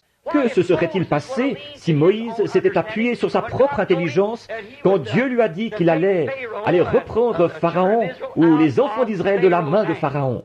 Que se serait-il passé s'il s'était appuyé sur sa propre intelligence quand il était là, près de la colonne de feu, que Dieu lui a dit « Vas-y, et je serai avec toi ». Que se serait-il passé s'il s'était appuyé sur son intelligence quand il les a amenés à la mer Rouge et qu'ils étaient là au bord de l'eau, alors que Dieu leur avait promis le pays promis? Que se serait-il passé s'il s'était appuyé sur sa propre intelligence? Comment vais-je faire pour traverser de l'autre côté? Nous n'avons pas le temps de construire un pont. Il y a l'armée qui arrive juste derrière nous. Il y a des montagnes de chaque côté de nous. Il y a l'eau devant nous, la mer Rouge. Bon, s'il s'était appuyé sur sa propre intelligence, il serait parti, les mains en l'air, en courant. Il se serait jeté aux pieds de Pharaon en disant « Pharaon, pardonne-moi, j'ai mal agi ». Seulement, il ne s'est pas appuyé sur sa propre intelligence. Mais il a prié, et Dieu lui a dit d'avancer, et la mer s'est ouverte, ce qui était contraire à tout raisonnement. Mais il ne s'est pas appuyé sur sa propre intelligence. Que se serait-il passé si Josué, quand il est allé là-bas avec les autres, les 10 dénominations, qu'il s'est rendu là-bas et qu'il a vu ce pays que Dieu avait promis? S'il était revenu avec eux en disant, « Bon, un instant, c'est vrai, nous sommes comme des sauterelles à leurs yeux, ce sont des géants. Comment pourrons-nous jamais avoir le dessus sur eux? Nous n'avons même pas d'épée, seulement ce que nous avons pu trouver. Comment pourrons-nous jamais aller là-bas, nous emparer de ce pays? Voyons, c'est totalement impossible. Ils sont 50 fois plus nombreux que nous. Ce sont des soldats qui ont reçu une formation, et nous, on n'est qu'une bande de bergers et de tripoteurs de boue de l'Égypte. Comment? Nous n'avons même pas de bouclier ni rien. Comment pourrons-nous jamais nous en emparer? Voyons, l'intelligence aurait certainement démontré qu'il ne pouvait pas y arriver. N'importe quel militaire, comme lui ou Moïse, n'aurait pas pu s'appuyer sur sa propre intelligence. Seulement, leur intelligence, ils ne se sont pas appuyés dessus. Mais ils savaient que Dieu avait dit, « Je vous ai donné ce pays. Allez vous en emparer. » Ne vous appuyez pas sur votre propre intelligence. Si vous vous appuyez sur votre propre intelligence aujourd'hui, alors que vous êtes malade, peut-être que vous êtes assis dans un fauteuil roulant, que vous vous mourrez du cancer, que vous souffrez du cœur, et que le médecin dit que vous allez mourir. Si vous vous appuyez sur cette intelligence-là, vous mourrez. Mais ne vous appuyez pas sur cette intelligence-là, certainement pas. Et que dire des murailles de Jéricho, dont on dit qu'ils pouvaient faire une course de chars dessus, sur ces grandes murailles épaisses? Dieu a dit, allez là-bas et faites-en le tour tant de fois et sonnez de la trompette et tous ensemble poussez un grand cri et la muraille s'écroulera. Eh bien ça, c'était absolument, ce serait insensé pour la pensée charnelle. Mais Josué, il connaissait l'épaisseur de ces murailles-là parce qu'il en avait construit beaucoup des murailles en Égypte. Il savait combien il y avait de ciment dedans. Il en connaissait la solidité. On faisait des courses de chars dessus et il y avait même des maisons construites dessus. Mais il ne s'est pas appuyé sur sa propre intelligence. Il a cru que ce que Dieu avait dit était la vérité, et il a obéi à sa parole. Et les murailles se sont écroulées. Il ne s'est pas appuyé sur sa propre intelligence. Et que se serait-il passé si, pendant qu'il livrait bataille, et, comme je le prêchais dimanche, et que le soleil allait se coucher avec l'ennemi qui avait été mis en déroute? Cette nuit-là, ils se seraient rassemblés, et ils seraient revenus avec d'autres effectifs. Ils auraient tué beaucoup de ces hommes. Alors, que se serait-il passé s'il avait dit « J'ai besoin de la lumière du jour, il me faut encore la lumière du soleil ». Bon, un instant là, Dieu a établi cet ordre-là, et le soleil tourne, alors la terre tourne. Maintenant, voyons voir, si je disais au soleil de s'arrêter, peut-être que si la terre s'arrêtait maintenant, alors elle perdrait sa force de gravitation, je tomberais. Il n'a pas écouté son intelligence.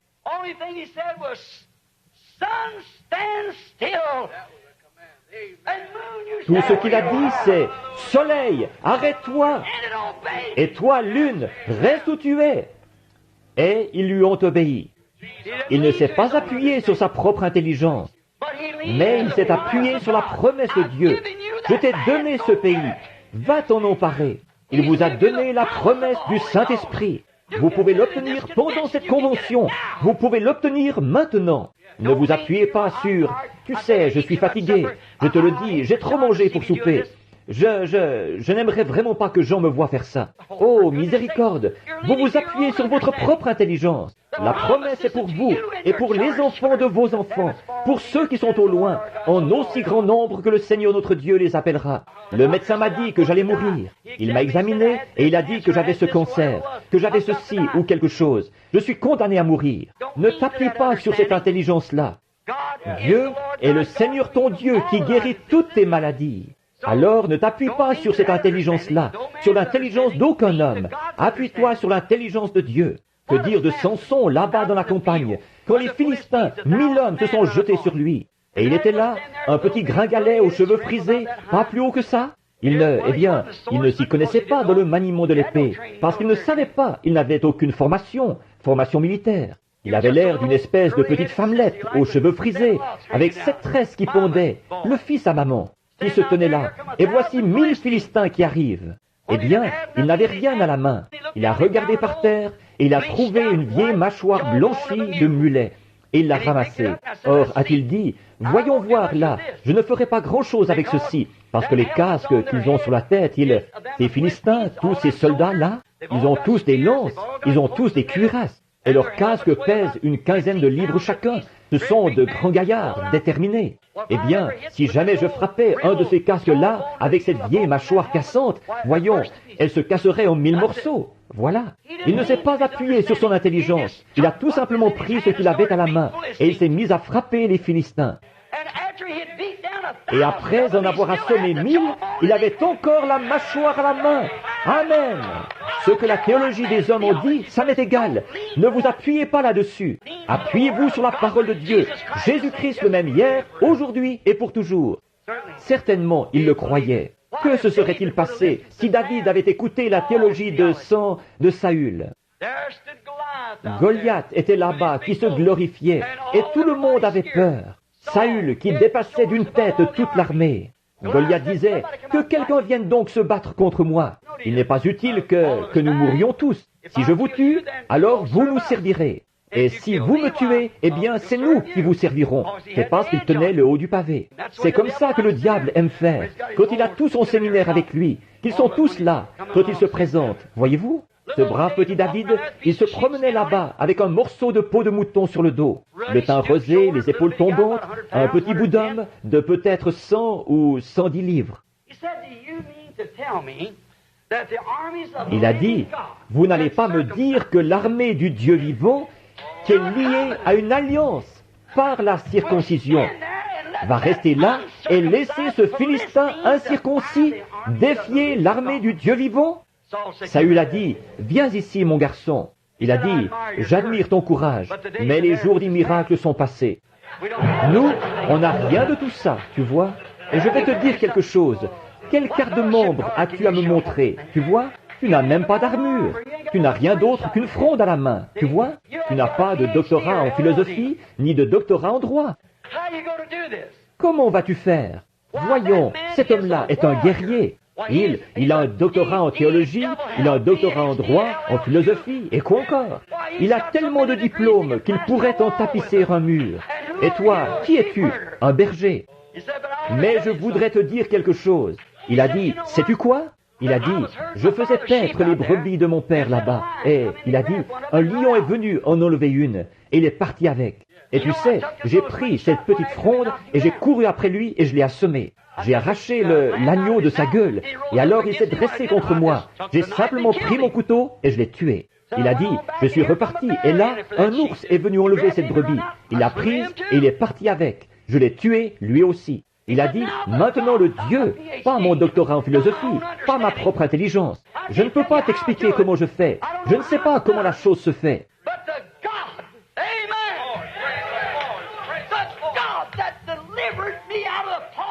Mais le Dieu, Amen, le Dieu qui m'a délivré de la patte de l'ours et du lion, combien plus il me délivrera de la main de ce Philistin incirconcis. Un évêque, Saül, a dit, tu sais, je crois que tu as un appel, mon garçon. Je vais te dire, si tu viens ici, je vais te montrer comment te battre en duel, tu vois? Et je vais te dire, je suis docteur, alors mets donc mon armure, je voudrais t'habiller. David s'est tenu là, et lui ont donné un doctorat en philosophie, un doctorat en droit et tout ça, et le pauvre petit ne pouvait même plus bouger. Il ne savait pas comment. Il a dit, je ne suis pas accoutumé à ceci, ce gilet ecclésiastique ne me va pas. Débarrassez-moi de ça. Laissez-moi y aller avec ce que Dieu m'a donné pour m'aider. C'est-à-dire la foi dans la puissance de Dieu. Et il ne s'est pas appuyé sur sa propre intelligence. Il ne s'est pas appuyé sur ce que quelqu'un d'autre avait dit. Il s'est appuyé sur la foi. En effet, il savait que si Dieu l'avait délivré de la patte de l'ours, combien plus il le délivrerait de ce Philistin. Eh bien, si Dieu vous a aimé assez pour vous retirer du péché et pour vous remplir du Saint-Esprit, qu'est-ce que vous avez, pauvre pâte molle, partout dans le pays? Est-ce qu'il ne vous délivrera pas à plus forte raison de votre affliction, puisqu'il a promis de le faire? C'est la parole de Dieu qui le dit. Il le fera. Certainement, il l'a délivré de sa main.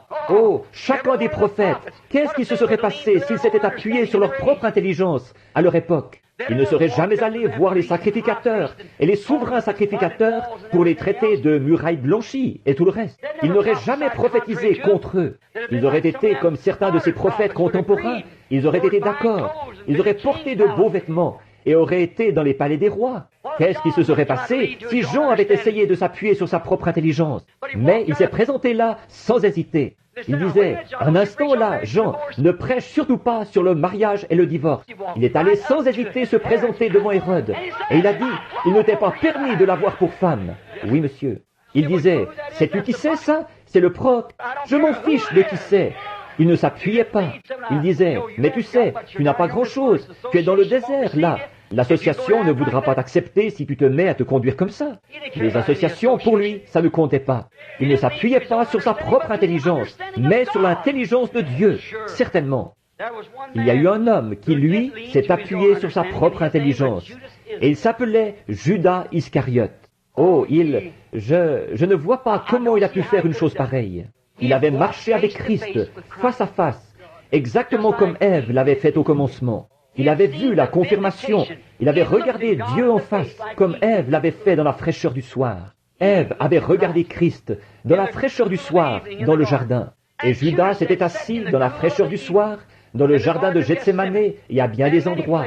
Il avait regardé ce même Christ. Il l'avait entendu enseigner, démontrer ce qu'il était par la parole. Confirmer qu'il était le prophète dont Moïse avait annoncé qu'il serait ressuscité. Il leur avait dit, en prenant l'Écriture, qui il était et tous les détails. Ils avaient vu Dieu démontrer qu'il était bien celui-là.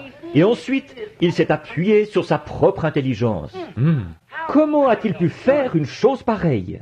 C'est parce qu'il n'y avait rien à l'intérieur de lui au départ. Il n'était pas une semence fécondée. Il était le fils de la perdition, né de la perdition, et il est retourné à la perdition. Maintenant, remarquons, mais il est parti comme ça. Peut-être qu'il s'était fait une idée de la chose par son intelligence. Peut-être qu'il pensait que Jésus, il avait tant de respect pour lui. Bon, il me semble que je pourrais peut-être le vendre pour 30 pièces d'argent. Comme ça, j'aurais de l'argent, et je pourrais faire quelque chose avec. Et il est capable de se délivrer tout seul. Voyez-vous, il ne savait pas que, selon l'Écriture, il avait été suscité pour prendre cette position-là. Et les gens d'aujourd'hui non plus, ils ne se rendent pas compte de l'état dans lequel ils sont. Cette église de Laodicée est destinée à être dans cet état-là, à mettre Christ dehors. Et lui, il frappe, il cherche à revenir à l'intérieur, mais sans aucune collaboration nulle part. Il confirme sa parole à l'époque actuelle, comme il l'a fait à chaque époque, et il s'en détourne carrément. Ils s'appuient sur leur propre intelligence. C'est aussi simple que ça. Ou peut-être, disons qu'ils pensaient comme ceci, que s'ils vendaient Christ pour 30 pièces d'argent, eh bien, qu'il aurait de la communion fraternelle avec certaines des grandes dénominations de l'époque, les pharisiens et les sadducéens. Il a pu se dire, bon, attends un peu, il peut se débrouiller tout seul. Je l'ai vu livrer de grandes batailles. Je sais qu'il peut se débrouiller tout seul. Alors, aussi bien me faire un peu d'argent, un genre de petit fonds de retraite, comme on dit. Et puis, peut-être qu'à ce moment-là, j'aurai la cote auprès des églises d'aujourd'hui, si je le leur livrais. Voyez? Mais il s'est appuyé sur sa propre intelligence, plutôt que sur l'intelligence de savoir que c'était là la parole de Dieu confirmée. Et il a fait à Jésus exactement ce que les Écritures avaient dit qu'il ferait. Et aujourd'hui, le monde ecclésiastique a mis Christ à la porte en ces derniers jours, et c'est exactement ce que le livre de l'Apocalypse a dit qu'il ferait. C'est l'esprit de Judas, de nouveau, sous forme d'église, ayant l'apparence de la piété, mais reniant la parole. Voyez, c'est exact. Alors, oh là là, quel en a été le résultat? La mort, exactement comme pour Ève. Et c'est ce qui se produit chez tous les autres qui cherchent à pervertir la parole de Dieu et qui s'appuient sur leur propre intelligence. Même maintenant, ils vendent, pas pour 30 pièces d'argent, mais peut-être pour devenir, quelqu'un de haut placé, avec une expérience de séminaire. Ça ne vaut pas 30 pièces d'argent, mais ils la vendent quand même. Ils vendent l'intelligence qu'ils ont de Dieu pour une chose pareille. Quelle différence entre eux et le grand érudit Saint Paul, qui possédait toute la connaissance dont il aurait pu se glorifier. Mais il a dit, j'ai rejeté tout cela, tous mes raisonnements. J'ai rencontré une colonne de feu un jour que j'étais en route vers Damas. Il a dit, je ne suis pas venu vers vous avec une supériorité de langage, parce que si je l'avais fait, vous auriez mis votre confiance dans la sagesse des hommes. Mais je suis venu vers vous avec la puissance et les démonstrations du Saint-Esprit, pour que vous vous appuyiez sur la parole de Dieu. Amen. Il a dit, si un ange du ciel venait vous annoncer quoi que ce soit d'autre, qu'il soit anathème. Galates 1:8. C'est exact. Non, monsieur, il n'a jamais fait cela. La petite femme au puits, elle était immorale. Mais elle savait que les églises l'avaient excommuniée. Mais elle ne s'est jamais appuyée sur sa propre intelligence. Quant au puits, elle a rencontré cet homme qui lui a dit tout ce qu'elle avait fait comme péché. Elle est allée à la ville en courant. Or, ce n'était pas bien de la part d'une femme d'agir comme ça, d'aller là-bas et de dire quoi que ce soit, parce que c'était une prostituée. Mais quand elle a eu rencontré Jésus, elle ne s'est jamais appuyée sur l'intelligence des gens de l'époque. Elle est allée dire, « Venez voir un homme qui m'a dit ce que j'ai fait. Ne serait-ce point le Messie ?» Elle ne s'est jamais appuyée sur son intelligence. Non. La Vierge Marie, quand l'ange Gabriel est venu la voir et qu'il lui a dit qu'elle aurait un bébé, sans avoir connu d'homme, ça ne s'était jamais produit. Elle ne s'est pas du tout appuyée sur sa propre intelligence, qu'une femme ne pouvait pas avoir un bébé sans avoir un mari. Elle ne s'est pas appuyée là-dessus. Voici la servante du Seigneur, qu'il me soit fait selon ta parole. Elle n'a pas dit, comment vais-je faire cela? Quand vais-je faire cela? Comment est-ce que tout cela va se passer? L'ange a dit, le Saint-Esprit te couvrira de son ombre, et le Saint-Enfant qui naîtra de toi sera appelé le Fils de Dieu. Elle a dit, voici la servante du Seigneur. Elle ne s'est pas fiée à son raisonnement, que c'était une chose impossible. Elle a seulement dit, voici la servante du Seigneur. C'est exact, remarquez. La femme qui avait la perte de sang, le médecin lui avait dit, il n'y a pas d'espoir. Elle avait dépensé tout son bien chez les médecins et aucun d'eux n'avait pu l'aider. Elle ne s'est pas appuyée là-dessus. Quand Jésus, elle s'est frayé un chemin dans la foule et elle a dit, je crois que si je peux toucher les vêtements de cet homme, je serai guérie. Elle s'approche donc. Attends un peu, là, le médecin a dit que tu ne peux pas te rétablir. Il y avait bien des années qu'elle avait cette perte de sang. Elle s'affaiblissait tout le temps, son état empirait. Les médecins l'avaient condamnée. L'intelligence qu'ils avaient de son cas se limitait à ça. Mais elle a dit par la foi. Il n'y avait aucun passage de l'Écriture qui lui disait de faire ça. Mais elle a dit, si je peux toucher le bord de son vêtement, je serai guérie. Et elle s'est faufilée jusque-là, elle l'a touché. Elle est retournée s'asseoir. Jésus s'est retourné et il a dit, qui m'a touché? Il a parcouru l'assistance du regard jusqu'à ce qu'il la trouve. Il lui a parlé de sa perte de sang. Et elle a senti à ce moment-là, dans son corps, elle n'a pas pu le prouver sur le coup, mais elle a senti dans son corps que sa perte de sang s'était arrêtée. Elle n'a pas du tout raisonné que si le médecin l'avait condamnée, comment était-il possible qu'elle reçoive de l'aide d'ailleurs? Elle ne s'est jamais fiée au raisonnement, mais elle s'est fiée à la foi. Or, la Bible dit qu'il est aujourd'hui le souverain sacrificateur qui peut être touché par le sentiment de nos faiblesses. Ne vous fiez pas au raisonnement de dire « Oh, que c'est !» Il a dit « C'est ce qu'il est aujourd'hui ». Il est en ce moment même un souverain sacrificateur qui peut être touché par le sentiment de nos faiblesses, le même hier, aujourd'hui et pour toujours. Pensez-vous, quand j'étais là, un prédicateur baptiste, et que l'ange du Seigneur est venu me voir là-bas et qu'il m'a donné la commission d'aller faire ce que je fais maintenant. Mais mon pasteur a dit, tu as perdu la tête. Voyons, tu as fait un cauchemar. J'ai dit, vous faites mieux de m'ôter ma carte de membre tout de suite. Bon, il a dit, comment est-ce que toi, qui n'as même pas complété tes études primaires, tu vas prêcher dans le monde entier?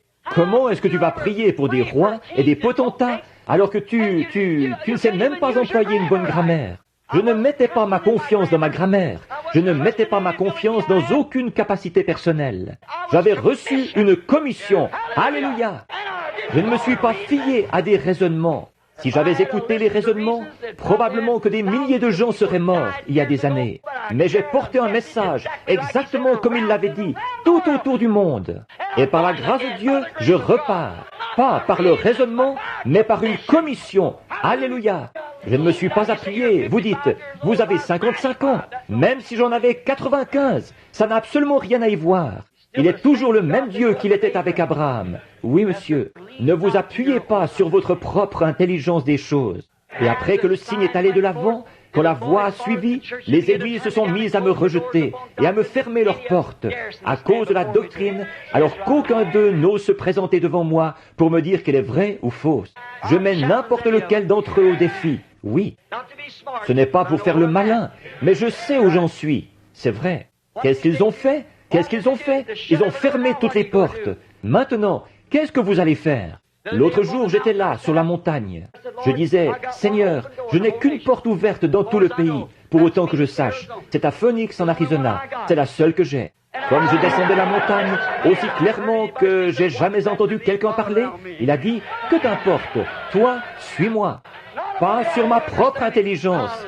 Je m'appuierai sur sa promesse.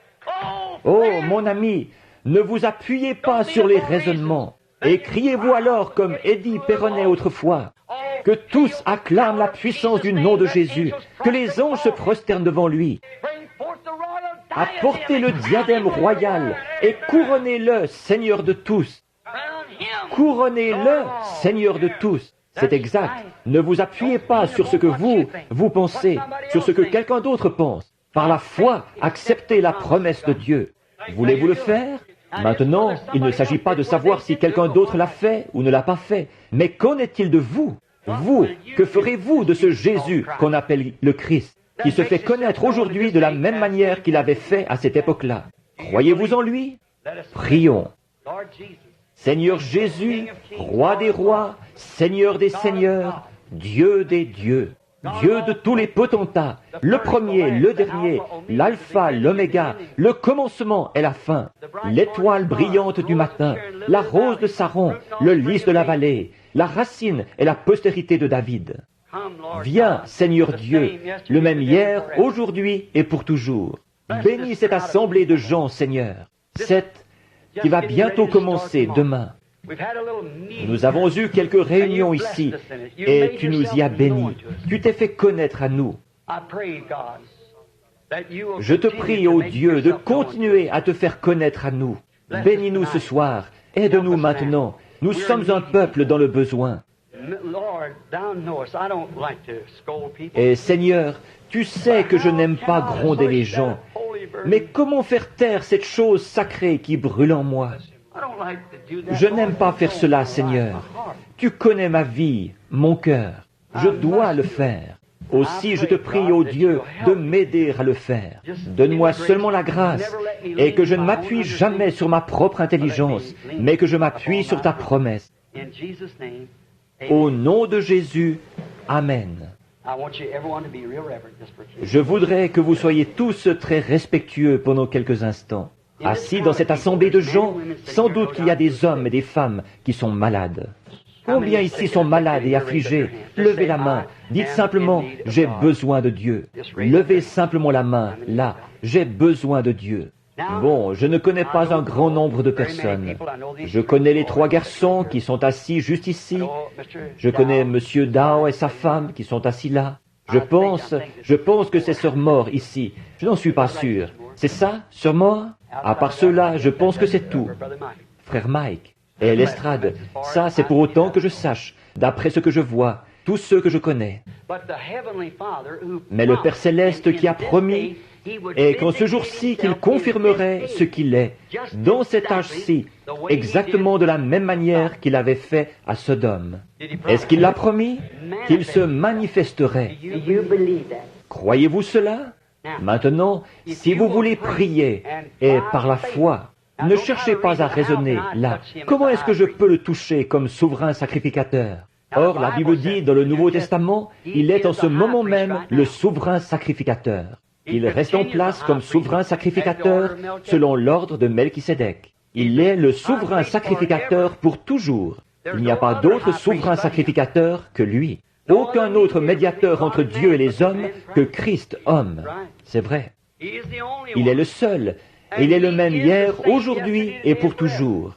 S'il est encore le même souverain sacrificateur, et que la Bible dit que nous pouvons le toucher par le sentiment de nos faiblesses, alors, comme cette petite femme qui avait touché son vêtement, votre foi peut le toucher ce soir. Et il agira de la même manière dans une chair humaine qu'il avait agi quand il était dans une chair humaine, là-bas, au chêne d'Abraham. Croyez-vous ça? Il a promis qu'il le ferait. Maintenant, priez, simplement, tous ceux qui ont un besoin. Et c'est comme je le disais, un don, ce n'est pas quelque chose comme de prendre un couteau, et si vous voulez vous en servir pour couper ceci, vous pouvez le couper, ou pour couper ceci, vous pouvez le couper, ou ce que vous voulez faire. Ce n'est pas ça, un don de Dieu. Voyez, non. Un don de Dieu, c'est un moyen que vous avez de vous enlever du chemin. Et les dons et les appels relèvent de la prédestination de Dieu. Les dons et les appels sont même sans repentir. Vous naissez avec. C'est un petit levier pour vous faire passer d'une vitesse à l'autre, mais vous ne pouvez pas appuyer sur l'accélérateur. Voyez, c'est Dieu qui doit le manœuvrer. Vous devez vous enlever du chemin. Votre foi à vous peut le manœuvrer, pas la mienne, la vôtre. La mienne, c'est de s'enlever du chemin, c'est tout.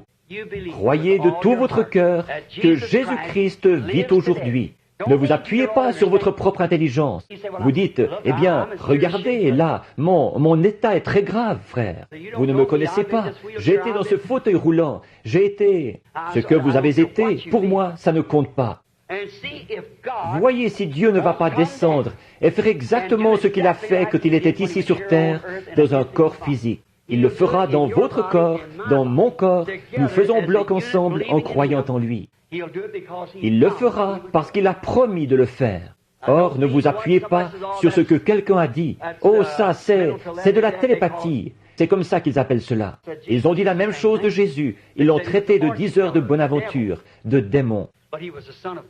Mais il était le Fils de Dieu, parce qu'il correspondait à la parole promise de Dieu. Maintenant, comme je le disais, les salles qu'on a, on n'est pas obligé d'avoir ça, de pouvoir venir imposer les mains aux gens. Nous leur avons imposé les mains hier soir. Mais la seule chose que vous êtes obligé d'avoir, c'est la foi, et ensuite de reconnaître. Par la foi, vous l'acceptez. Par la foi, pas par quoi que ce soit que... Ne dites pas, eh bien là, comment est-ce que ça peut se faire? Si je pouvais vous dire comment cela se fait, alors ce ne serait plus de la foi. Je ne sais pas comment cela se fait. Je ne sais pas, mais je le crois.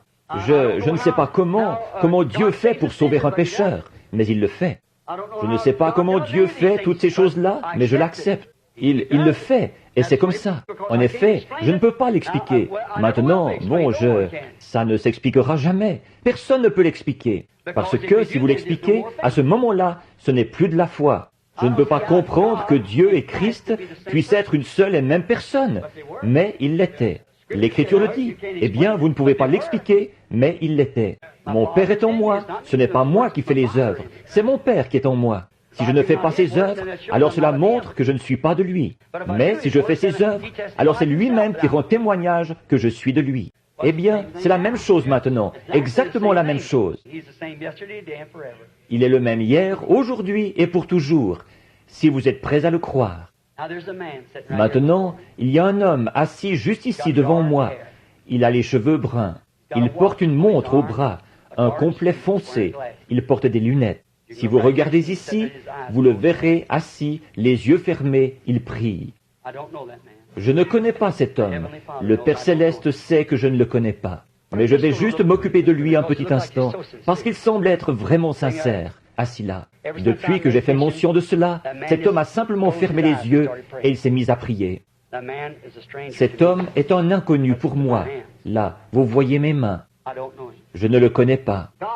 Dieu connaît cet homme. Et il peut me révéler si cette promesse de la Bible est vraie. Il peut me révéler la raison pour laquelle cet homme a les yeux fermés et pourquoi il prie. Croyez-vous ça? Le croyez-vous, monsieur? Si vous voulez bien ouvrir les yeux, vous, assis juste ici, regardez ici. Croyez-vous ça? Maintenant, vous savez que je ne vous connais pas. Nous sommes des inconnus l'un pour l'autre. Mais Dieu vous connaît. Il s'est mis à pleurer, là, il verse des larmes. En effet, je peux lui dire tout de suite que Dieu va exaucer sa demande. Voyez-vous, parce que c'est ce qui vient de le toucher, cette lumière. C'est passer des ténèbres à la lumière, voyez? Or, cet homme, il prie pour quelqu'un d'autre. Il s'agit de ce petit garçon qui est assis ici, près de lui. C'est son fils, c'est exact. Maintenant, ce petit garçon, il souffre de troubles gastriques. Il a aussi quelque chose aux intestins. C'est exact. C'est exact. Vous n'êtes pas d'ici. Vous n'êtes pas de l'Arizona. Vous êtes de la Californie. C'est exact. Et vous êtes un ministre. Vous êtes membre des assemblées de Dieu. C'est vrai. Vous êtes le révérend Mackay ou révérend Kay. C'est exact. Est-ce vrai? Faites signe des mains comme ceci. Maintenant, votre petit garçon va guérir. Votre foi. Maintenant, qu'est-ce? Bon, cet homme est là, les mains levées. Il ne me connaît pas, je ne le connais pas. Mais qu'est-ce qu'il y a eu? Il a touché le souverain sacrificateur. Or, voyez-vous, il n'a pas pu s'appuyer sur sa propre intelligence. Maintenant, ce qu'il doit faire, qu'est-ce qu'il lui reste à faire là? Il doit croire que ce qui lui a été dit est la vérité, parce qu'il sait qu'il ne me connaît pas. Tenez, il y a une femme assise juste ici devant moi. Elle aussi, elle a la tête inclinée. Elle souffre d'un cancer. Elle aussi, elle vient de la Californie. J'espère qu'elle ne passera pas à côté. Mademoiselle Adams, c'est comme ça que vous vous appelez. Je ne l'ai jamais vue de ma vie. Oui, c'est bien vrai.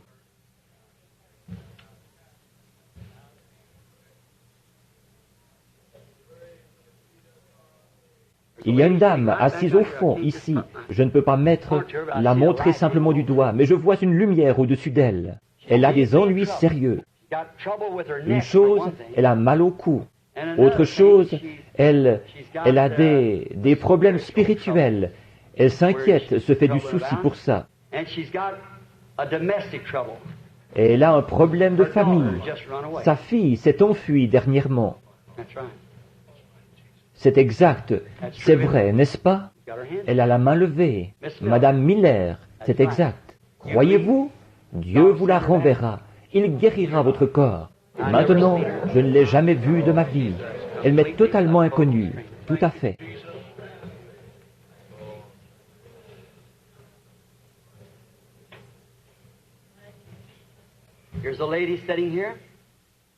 Il y a une dame assise ici dans l'auditoire. Elle n'est pas d'ici. Elle aussi, elle est de la Californie. Elle a un cancer, et c'est un cancer du sein. Elle a été opérée à un sein, et le cancer s'est propagé à l'autre. C'est exact. Madame Callan, c'est exact. Croyez-vous que Dieu va vous guérir? Vous le croyez. Je suis un inconnu pour vous, madame. Je ne vous connais pas. C'est vrai, voyez, elle, c'est le cancer. Pour que vous sachiez que Dieu est présent. Il y a une dame assise juste à côté d'elle. Son nom est Madame Harris. Elle m'est totalement inconnue.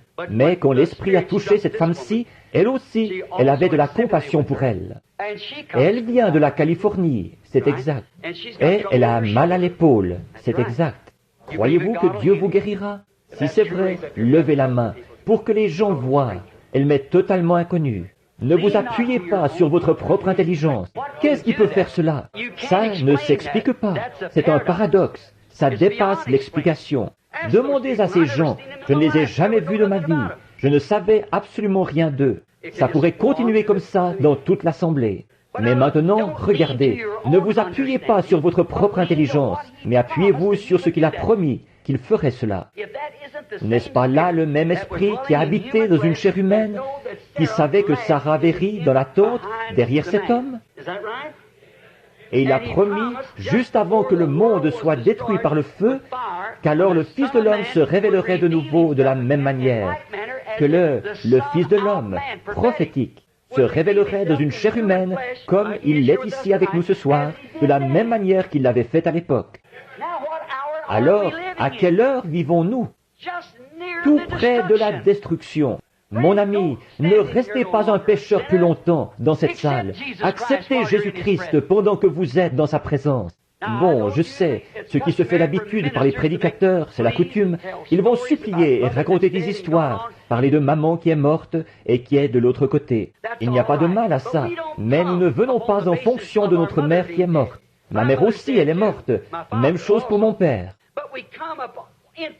Mais nous venons intelligemment en l'acceptant sur la base de ce que Dieu s'est manifesté en Jésus-Christ pour ôter les péchés du monde. Nous venons et nous mettons notre foi dans l'expiation. Maintenant qu'il a confirmé sa parole, quelle église vous avez fréquentée, ça m'est égal, que ce soit l'église méthodiste, baptiste, catholique, presbytérienne ou pas d'église du tout. Si vous êtes prêt à reconnaître que vous en avez reçu une compréhension différente, que vous savez que vous n'êtes jamais vraiment né de nouveau, mais que vous le désirez et que vous désirez l'accepter maintenant, la promesse maintenant, vous ne serez peut-être pas rempli tout de suite, mais vous serez rempli quand, à mesure que les réunions se poursuivront. Si vous voulez l'accepter sur ces bases-là, voulez-vous vous lever et je vais prier pour vous de l'endroit où vous êtes. Tous ceux qui sont ici, qui savent, ne vous appuyez sur vous-même, en disant « j'ai parlé en langue ». Ça n'a absolument rien à y voir. Moi aussi, je crois au parler en langue. Mais j'ai vu des sorcières, des démons et tout le reste parler en langue et interpréter. C'est vrai. Demandez aux missionnaires ici. Nous pouvons nous renseigner. Frère Creech, tu sais que c'est vrai.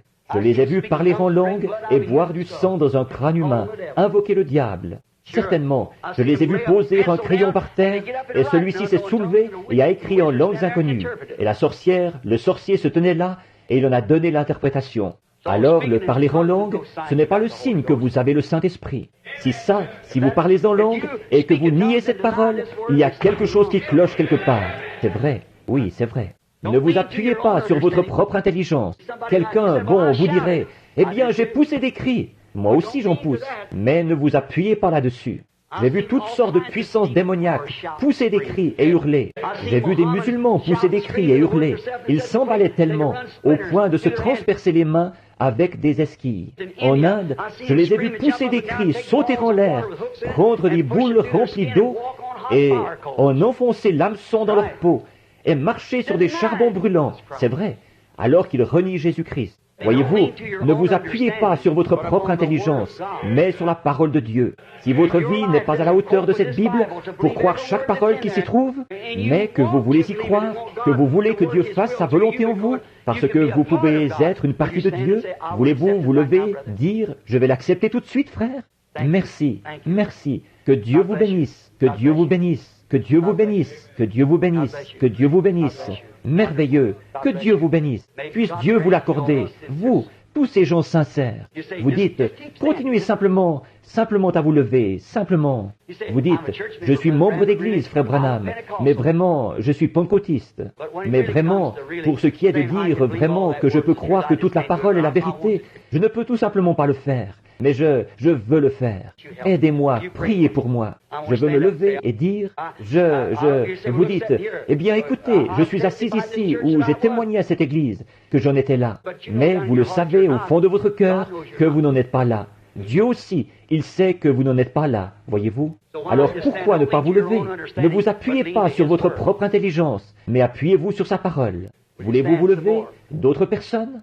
Quelqu'un d'autre voudrait-il se lever? Que Dieu vous bénisse, que Dieu vous bénisse, que Dieu vous bénisse. Et vous? Oh Dieu, aide-moi. Que Dieu vous bénisse tous. C'est bien. Continuez simplement à vous lever. Vous dites, est-ce que ça va m'avancer à quelque chose? Levez-vous une bonne fois. Vous verrez si ça va vous avancer à quelque chose. Soyez vraiment sincères.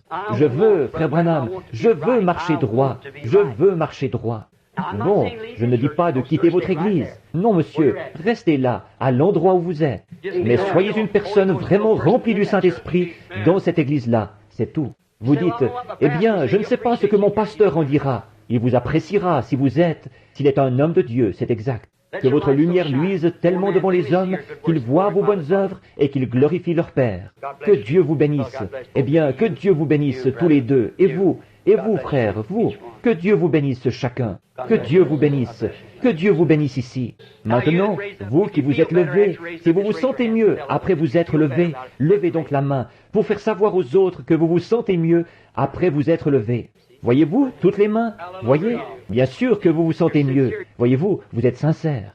Vous vous levez pour dire, je vais rendre témoignage. Celui qui prendra mon parti ici, je prendrai son parti là-bas. Celui qui aura honte de moi ici, devant ces hommes, j'aurai honte de lui devant mon Père et les saints anges. N'ayez pas honte de lui. Ne vous appuyez pas sur votre propre raisonnement. Appuyez-vous sur la parole de Dieu. Celui qui me confessera devant les hommes, je le confesserai devant mon Père et les saints anges. Y en aurait-il d'autres, juste avant que nous prions? Alors courbons la tête. Que Dieu vous bénisse, sœur, bien sûr. Que Dieu vous bénisse. Et vous, frère, certainement. Est-ce qu'il y en aurait un autre là, pendant que nous avons la tête inclinée? Que Dieu vous bénisse. Et vous? Bon, c'est ça. Il y en a encore parmi vous qui se lèvent. Nous allons simplement attendre un instant, un petit instant. Que Dieu vous bénisse, frère. Que Dieu vous bénisse. Vous dites, est-ce que ça signifie quelque chose de dire que Dieu vous bénisse? C'est ainsi que je prononce mes bénédictions sur vous. Que Dieu vous bénisse. Certains d'entre vous qui sont debout le long du mur, vous n'avez pas de place pour vous asseoir. Voulez-vous simplement lever la main pour dire, moi, ô Dieu, c'est de moi qu'il est question. Que Dieu vous bénisse, frère. Que Dieu vous bénisse. Et vous, sœur. Et vous, mon frère. Et vous, ma sœur. Oh, le Saint-Esprit se déplace avec tellement de douceur sur l'auditoire. Pouvez-vous le ressentir? Que Dieu vous bénisse, jeune homme, ici sur l'estrade. Que Dieu vous bénisse, au coin, là-bas. Que Dieu te bénisse, jeune homme, oui. Ô Saint-Esprit, agis à nouveau dans nos cœurs maintenant. Montre-nous nos fautes, Seigneur. Nous ne nous appuierons pas sur notre propre intelligence, notre propre raisonnement.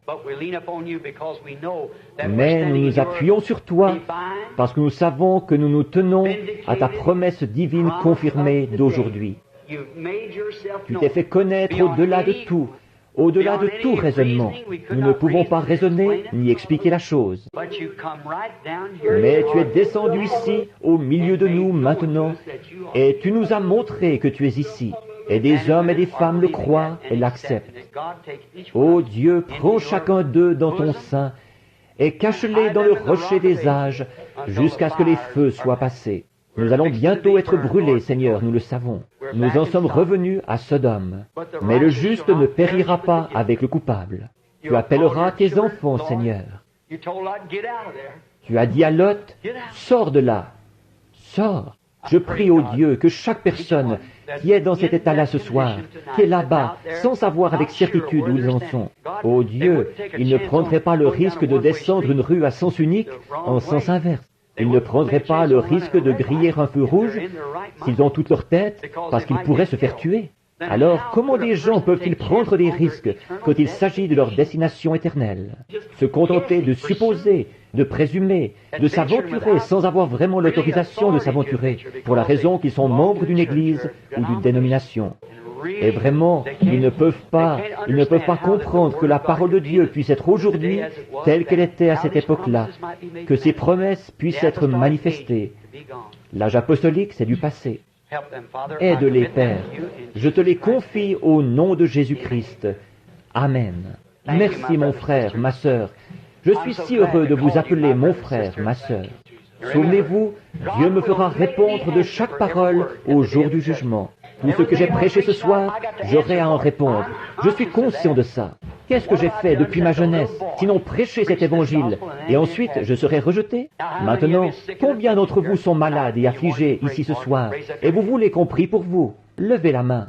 Maintenant, voulez-vous faire juste une chose encore pour moi? Posez vos mains les uns sur les autres. Imposez-vous les mains les uns aux autres. Que tout le monde courbe la tête maintenant, exactement comme si vous étiez à l'église, ici sur l'estrade. Dieu bien-aimé, au nom de Jésus-Christ et de sa présence, une présence qui a été confirmée. La parole même qui a été prêchée a été confirmée, comme quoi tu es le même hier, aujourd'hui et pour toujours. Que le Saint-Esprit de Dieu envahisse cette assemblée de gens maintenant. Beaucoup d'entre eux sont venus t'accepter comme leur sauveur. Beaucoup de rétrogrades t'ont accepté et sont revenus. Ô Dieu, je te prie au nom de Jésus-Christ de guérir chaque personne. Tu as dit, voici les signes qui accompagneront ceux qui auront cru. S'ils imposent les mains aux malades, les malades seront guéris. Tu l'as promis, Seigneur. Et les enfants qui croient ont posé leurs mains les uns sur les autres. Satan, tu es vaincu. Sors de ces gens au nom de Jésus-Christ. Laisse aller ces gens dans l'intérêt du royaume de Dieu, au nom de Jésus. Amen. Ceux d'entre vous qui croyez que Jésus-Christ est votre guérisseur maintenant, aussi bien que votre sauveur, et qui voulez l'accepter sur les mêmes bases, levez-vous. Dites, j'accepte maintenant Jésus comme mon guérisseur, aussi bien que comme mon sauveur. Merveilleux. Gloire au Seigneur. Merci Seigneur. Maintenant, levons les mains et chantons pour lui. I will praise him. I will praise him. Praise the Lamb for sinners slain. Give him glory, all ye people, for his blood has washed away his sin. Oh, vous vous sentez bien, n'est-ce pas? Faites signe de la main. Oh là là. Chantons-le encore. I will praise him. I will praise him. Praise the Lamb for sin. Remember his name yesterday, today, wherever that Lamb is. Give him glory, all ye people, for his blood has washed away his sin. Vous aimez ça? Amen. Étendons le bras pour serrer la main à quelqu'un. Nous brisons la glace pour les réunions là. C'est commencé pour la convention. Dites, que Dieu te bénisse, frère pèlerin. Que Dieu te bénisse. C'est formidable, c'est bien, merveilleux. Maintenant, croyez-vous que nous allons avoir une grande convention après ceci? Nous remercions Dieu pour de grandes réunions. Et maintenant, nous allons avoir une grande convention. Que tous ceux qui le croient disent Amen. My faith looks up to thee, a lamb. Let's look to him now. Calvary, oh Savior, divine. Now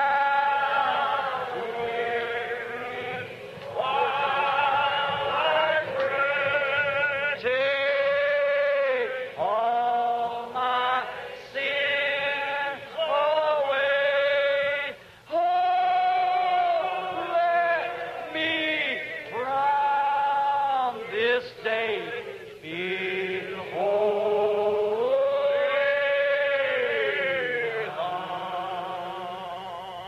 While life's dark maze I tread, and griefs around me spread, be thou my guide.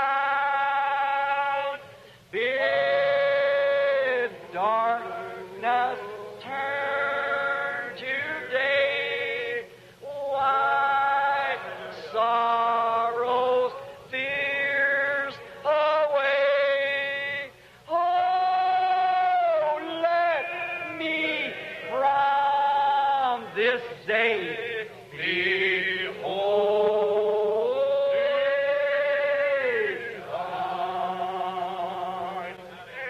Amen.